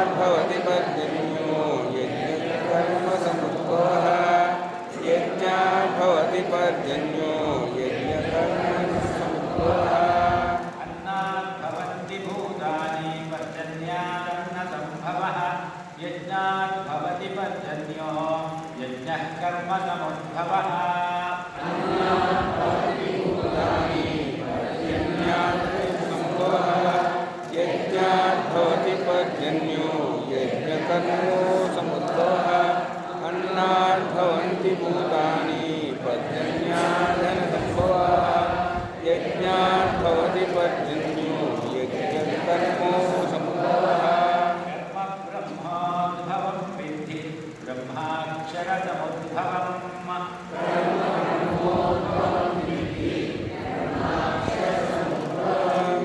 कर्म ब्रह्मोद्भवं विद्धि ब्रह्माक्षरसमुद्भवम् तस्मात् सर्वगतं ब्रह्म नित्यं यज्ञे प्रतिष्ठितम् तस्मात् सर्वगतं ब्रह्मे नित्यं यज्ञे प्रतिष्ठितं तस्मात् सर्वगतं ब्रह्म नित्यं यज्ञे प्रतिष्ठितम् कर्म ब्रह्मोद्भवं विद्धि ब्रह्माक्षरसमुद्भवम् तस्मात् सर्वगतं ब्रह्म नित्यं यज्ञे प्रतिष्ठितम् कर्म ब्रह्मोद्भवं विद्धि ब्रह्माक्षरसमुद्भवम् तस्मात् सर्वगतं ब्रह्म नित्यं यज्ञे प्रतिष्ठितम् कर्म ब्रह्मोद्भवं विद्धि ब्रह्माक्षरसमुद्भवम् तस्मात् सर्वगतं ब्रह्म नित्यं यज्ञे प्रतिष्ठितम् ಈ ಶ್ಲೋಕಗಳು ನಮಗೆ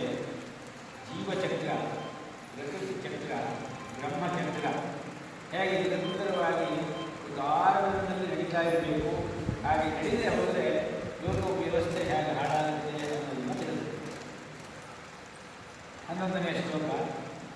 ದೇವಾನ್ ಭಾವಯತಾನೇನ ತೇ ದೇವಾ ಭಾವಯಂತು ವಃ ಪರಸ್ಪರಂ ಭಾವಯಂತಃ ಶ್ರೇಯ ವರಂ ಅವಾಪ್ಯತ. ಯಜ್ಞದ ಮೂಲ ಉದ್ದೇಶವೇ ಅದು. ದೇವತೆಗಳನ್ನು ನಾವು ಭಾವಿಸಬೇಕು. ತನ್ಮೂಲಕ ಯಜ್ಞ ಮಾಡುವ ಆ ಕ್ರಿಯೆಯಿಂದ ದೇವತೆಗಳನ್ನು ನಾವು ಭಾವಿಸಿದಾಗ, ಅಂದರೆ ತೃಪ್ತಿಪಡಿಸಿದಾಗ, ಸಂತೋಷಪಡಿಸಿದಾಗ, ತೇ ದೇವಾಹ ಭಾವಯಂತುವಃ, ಆ ದೇವತೆಗಳು ನಮ್ಮನ್ನು ಭಾವಿಸ್ತಾರೆ, ನಮ್ಮನ್ನು ಹೇಳಬೇಕು ಹಾಗೆ ಕೊಂಡುಕೊಡ್ತಾರೆ.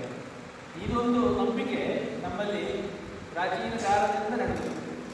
ಹಾಗಾಗಿ ಪ್ರತಿಮಾತ್ಮಕವಾದ ಹೋಮಕ್ಕೆ ವಿಶೇಷವಾದಂತಹ ಒಂದು ಒಲವನ್ನು ಜನಗಳು, ಸಾಮಾನ್ಯ ಜನಗಳು ತೋರಿಸ್ತಾರೆ. ದ್ರವ್ಯಯಜ್ಞ ಅಂತ ಹೇಳ್ತಾರೆ. ದ್ರವ್ಯಯಜ್ಞಕ್ಕಿಂತ ಹೆಚ್ಚಿತ್ತು ಶ್ರೇಯಾನ್ ದ್ರವ್ಯಮಯಾಜ್ಞಾತ್ ಜ್ಞಾನಯಜ್ಞ ಪರಂತಪ ಅಂತ ಮುಂದೆ 4ನೇ ಅಧ್ಯಾಯದ ಕೊನೆಯಲ್ಲಿ ಹೇಳ್ತಾನೆ ಕೃಷ್ಣ.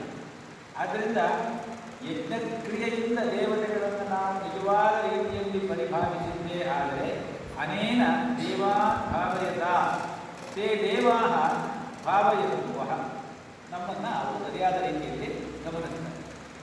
ಹೀಗೆ ಪರಸ್ಪರಂ ಭಾವಯಂತಹ, ಪರಸ್ಪರ ದೇವತೆಗಳು ಮನುಷ್ಯರನ್ನ, ಮನುಷ್ಯರು ದೇವತೆಗಳನ್ನು ಭಾವಿಸುವುದರಿಂದ ಶ್ರೇಯ ಪರಂ ಅವಾಪ್ಸ್ಯತೆ, ಪರಂ ಶ್ರೇಯ, ಪರಮಶ್ರೇಯಸ್ಸು ಉಂಟಾಗುತ್ತದೆ. ನಮ್ಮ ಎಲ್ಲ ಯಜ್ಞಕ್ರಿಯೆಯಲ್ಲೂ ಕೂಡ ಇದೇ ನಂಬಿಕೆಯೇ ನಮಗೆ ಇರುವುದು. ಮುಖ್ಯವಾಗಿ ಹೋಮಹವನ ಮಾಡಿದಾಗ, ಪೂಜೆ ಪುರಸ್ಕಾರ ಮಾಡಿದಾಗ ಇಲ್ಲಿ ಪ್ರಾಚೀನವಾದಂತಹ ವೈದಿಕ ಸಂಪ್ರದಾಯದ ಹೋಮದ ವಿಚಾರವಾಗಿ ಈ 3-4 ಶ್ಲೋಕಗಳನ್ನು ಹೇಳ್ತಾರೆ. ಇಲ್ಲಿ ಪರಸ್ಪರ ಭಾವಯಂತಹ ಅನ್ನೋದು ಬಹಳ ಏನೋ ಒಂದು ಮಾಡಿದೆ ಅಂತ ಹೇಳಿ ಮಾಡೋದಕ್ಕೂ, ಈಗ ಯಜ್ಞಕ್ರಿಯೆಯನ್ನು ಯಾವ ರೀತಿ ಮಾಡಬೇಕು ಅಂತ ತಿಳ್ಕೊಂಡು ಅದೇ ರೀತಿಯಲ್ಲಿ ಯಜ್ಞಾರ್ಥಾತ್ ಕರ್ಮಣಃ ತದರ್ಥಂ ಕರ್ಮ ಕೌಂತೆಯ ಮುಕ್ತ ಸಂಗ್ರಹ ಸಮಾಚಾರ, ಆ ರೀತಿಯಲ್ಲಿ ಪರಸ್ಪರವಾದ ಭಾವನೆ ಬಂದರೆ ಅದು ನಮ್ಮ ಶ್ರೇಯಸ್ಸಿಗೆ ಕಾರಣ. ಯಜ್ಞ ಮಾಡುವುದರಿಂದ ಯಾವುದೋ ಒಂದು ಉದ್ದೇಶಕ್ಕಾಗಿ ಕಾಮ್ಯ ಸಂಕಲ್ಪದಿಂದ ಯಜ್ಞ ಮಾಡಿದೆ ಅಂತ ಹೇಳ್ಬೋದು. ಆ ಸಂಕಲ್ಪ ನೆರವೇರುತ್ತಿಲ್ಲ ಅಂತ ಮಾತ್ರಕ್ಕೆ ಯಜ್ಞಕ್ರಿಯೆ ನಾಶ ಆಗುವುದಿಲ್ಲ, ಯಜ್ಞಕ್ರಿಯೆ ವ್ಯರ್ಥ ಆಗುವುದಿಲ್ಲ, ಅದು ನಿರರ್ಥಕ ಆಗುವುದಿಲ್ಲ. ಅಂತಹ ದ್ರವ್ಯಾತ್ಮಕವಾದಂತಹ ಯಜ್ಞಕ್ರಿಯೆಯಲ್ಲಿ ನಾವು ಹಾಕುವಂತಹ ಎಲ್ಲ ಚರು ಪುರೋಡಾಚಾರಿಗಳು, ಆಜ್ಯಗಳು ಎಲ್ಲ ಯಾವ ರೀತಿಯಲ್ಲಿ ಒಂದು ರಾಸಾಯನಿಕವಾದಂತಹ ಒಂದು ಇನ್ನೊಂದೇ ಆದಂತಹ ಒಂದು ಓಡೋ ವಲಯವನ್ನು ಸೃಷ್ಟಿ ಮಾಡುತ್ತೆ ಅಂತ ಹೇಳುವುದನ್ನು ನಮ್ಮ ಸ್ಮೃತಿಗಳು ಸ್ಪಷ್ಟವಾಗಿ ಅಗ್ನೌ ಪ್ರಾಸ್ತಾಹುತೀನ ಅಗ್ನೌ ಪ್ರಾಸ್ತಾಹುತಿ ಆಜ್ಯೇನ ಆದಿತ್ಯಂ ಪ್ರತಿ ಗಚ್ಚತಿ. ಆದಿತ್ಯ ಜಾಯತೆ ವೃಷ್ಟಿ, ವೃಷ್ಟೇರನ್ನಂ ಅನ್ನಾತ್ ಪ್ರಜಾ. ನಾವು ಸರಿಯಾದ ರೀತಿಯಲ್ಲಿ ಶ್ರದ್ಧೆಯಿಂದ ನಿಯಮಿತವಾಗಿ ವಿಧಿಪೂರ್ವಕವಾಗಿ ಮಂತ್ರಸಹಿತವಾಗಿ ಯಾವ ಆಹುತಿಯನ್ನು ಅನ್ನೋ ಪ್ರಾಸ್ತಾಹುತಿ ಆದಿತ್ಯ ಉಪಜಾಯತೆ, ಆ ಆಹುತಿ ಧೂಮವಾಗಿ ಆದಿತ್ಯ ಮಂಡಲವನ್ನು ಸೇರುತ್ತೆ. ಆದಿತ್ಯ ಅಂತ ಹೇಳಿದ್ರೆ ಆದಿತ್ಯ ಮಂಡಲಕ್ಕೆ ಹೋಗ್ತದೆ. ಆದಿತ್ಯ ಮಂಡಲದಲ್ಲಿ ಒಂದು ವಿಶೇಷವಾದಂತಹ ಒಂದು ರಾಸಾಯನಿಕವಾದಂತಹ ಒಂದು ವ್ಯವಹಾರ ನಡೆಯುತ್ತೆ. ಹಾಗಾದಾಗ ಜಲಚಕ್ರ ಸಮುದ್ರದಿಂದ ಆವೆಯಾಗಿ ಮೇಲೇರಿ ಅದು ಮತ್ತೆ ಮಳೆಯಾಗಿ ಭೂಮಿಗೆ ಬಿದ್ದು ಮತ್ತೆ ಅದು ಸಮುದ್ರಕ್ಕೆ ಸೇರಿ ಮತ್ತೆ ಸಮುದ್ರದಿಂದ ಆವೆಯ ಇದು ನಿರಂತರವಾಗಿ ನಡೀತಾ ಇರಬೇಕು. ಹಾಗಾಗಬೇಕಾದ್ರೆ ಮಳೆ ಬರ್ತಾ ಇದೆ. ಆದಿತ್ಯ ಜಾಗತೆ ವೃಷ್ಟಿ, ವೃಷ್ಟಿ ಇದು ಮಳೆ, ಆದಿತ್ಯದಿಂದ ಮಳೆ ಬರುತ್ತೆ ಅಂತ ಏನರ್ಥ?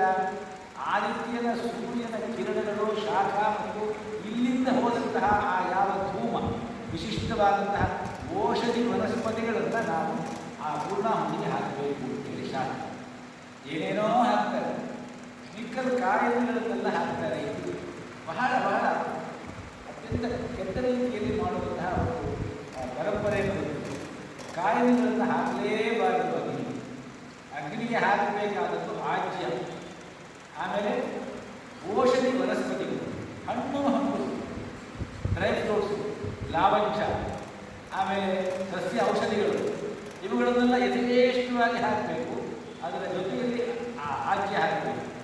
ಅವೆರಡೂ ಉತ್ತವಾಗಿ ಮೇಲೆ ಕೇಳುತ್ತಲ್ಲ ಧೂಮ, ಆ ಧೂಮದಲ್ಲಿ ಒಂದು ಶಕ್ತಿ, ಅದು ಆದಿತ್ಯ ಮಂಡಲವನ್ನು ಹೋಗಿ ಸೇರಿದಾಗ ಅಲ್ಲಿ ಮೋಡ ಕಟ್ಟಲಿಕ್ಕೆ ಅದು ಕಾರಣವಾಗುತ್ತದೆ.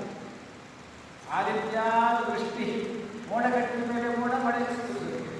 ವೃಷ್ಟೇರ್ ಅನ್ನಂ, ಅನ್ನಂ ಅನ್ನೇನ ಪ್ರಜಾ.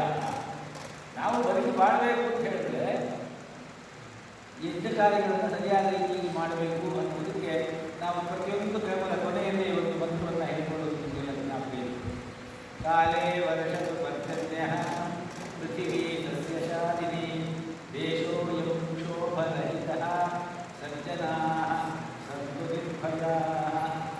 ಸಜ್ಜನರೆಲ್ಲ ನಿರ್ಭಯರಾಗಿರಲಿ. ಇಂದಿನಿಂದ ಯಾವುದೋ ಒಂದು ಪದವನ್ನು ಹೇಳಿ ಒಂದು ಕೋಟದವರು ಅನ್ನುವ ಅರ್ಥವನ್ನು ಮಾಡಿ ನಮ್ಮನ್ನು ಹಾಳು ಮಾಡಿಬಿಟ್ಟಿದ್ದಾರೆ ಬೇರೆಯವರು, ನಮ್ಮ ಮನುವಾದಿಗಳು. ಆದ್ದರಿಂದ ಅಲ್ಲಿ ಸಜ್ಜನಾಃ ಸಂತು ನಿರ್ಭಯಾಃ ಅಂತ ಹೇಳಬೇಕು. ಅದಾದ ನಿಜವಾದ ಬ್ರಹ್ಮಕ್ರಿಯೆ, ಆ ಬ್ರಹ್ಮಚಕ್ರ ಪರಿಪಾಲನೆ ಅದರಿಂದ ಆಗ್ತದೆ, ಜಲಚಕ್ರ ಪ್ರವರ್ತನೆ ಅದರಿಂದ ಆಗ್ತದೆ, ಜೀವಚಕ್ರ ಪ್ರವರ್ತನೆ ಅದರಿಂದ ಸರಿಯಾದ ರೀತಿಯಲ್ಲಿ ಹೋಗುವಂತೆ ಆಗ್ತದೆ. ಪ್ರಕೃತಿ ಚಕ್ರ ಸರಿಯಾದ ರೀತಿಯಲ್ಲಿ ತಿರುಗಿ ಕಾಲಕಾಲಕ್ಕೆ ವಿಕಾಮೇ ವಿಕಾಮೇ ಭರ್ಜನ್ಯೋ ವರ್ಷದೋ, ಕಾಲಕಾಲಕ್ಕೆ ಮಳೆ ಬರಲಿ ಅನ್ನುವಂತಹ ಒಂದು ಪ್ರಾರ್ಥನೆ ಇದೆ. ಆ ರೀತಿಯಲ್ಲಿ ಪರಸ್ಪರಂ ಭಾವದಿಂದ ನಾವು ಅವರನ್ನು ಭಾವಿಸುವುದು, ಅವರು ನಮ್ಮನ್ನು ಭಾವಿಸುವುದು, ನೀವು ನಮ್ಮನ್ನು ಭಾವಿಸುವುದು, ನಾನು ನಿಮ್ಮನ್ನು ಭಾವಿಸುವುದು. ಹಾಗಾದಾಗ ಸಮಾಜದಲ್ಲಿ ಇಂತಹ ಒಂದು ಹಾರ್ಮೋನಿ ನಡೆಯುತ್ತೇವೆ. ಈ ಯಜ್ಞಕ್ರಿಯೆ ಅಂತ ಹೇಳುವುದು ಆ ಹಾರ್ಮೋನಿಗೆ ಕಾರಣವಾಗುತ್ತೆ ಅಂತ ನಾವು ಆಗಲೇ ಕೂಡಿ ಅಂತಹ ಒಂದು ಸಾಮರ್ಥ್ಯ, ಅಂತಹ ಒಂದು ಸ್ನೇಹ, ಅಂತಹ ಒಂದು ಪ್ರೀತಿ, ಪರಸ್ಪರಂ ಭಾವದಿಂದ ಶ್ರೇಯ ಪರಮಮ. ಇದು ಕೃಷ್ಣ ನಮಗೆ ಯಜ್ಞ ಮಾಡುವುದರಿಂದ ಏನಾಗುತ್ತೆ ಅನ್ನೋದನ್ನು ಕೊಟ್ಟಿರುವಂತಹ ಸೂಕ್ಷ್ಮವಾದಂತಹ ಹೊಳಹು. ಮುಂದಿನ ಸಿನಿಮಾದ ಹೇಳ್ತೀವಿ. ಓಂ ಪೂರ್ಣಮದಃ ಪೂರ್ಣಮಿದಂ ಪೂರ್ಣಾತ್ ಪೂರ್ಣಮುದಚ್ಯತೆ ಪೂರ್ಣಸ್ಯ ಪೂರ್ಣಮಾದಾಯ ಪೂರ್ಣಮೇವಾವಶಿಷ್ಯತೆ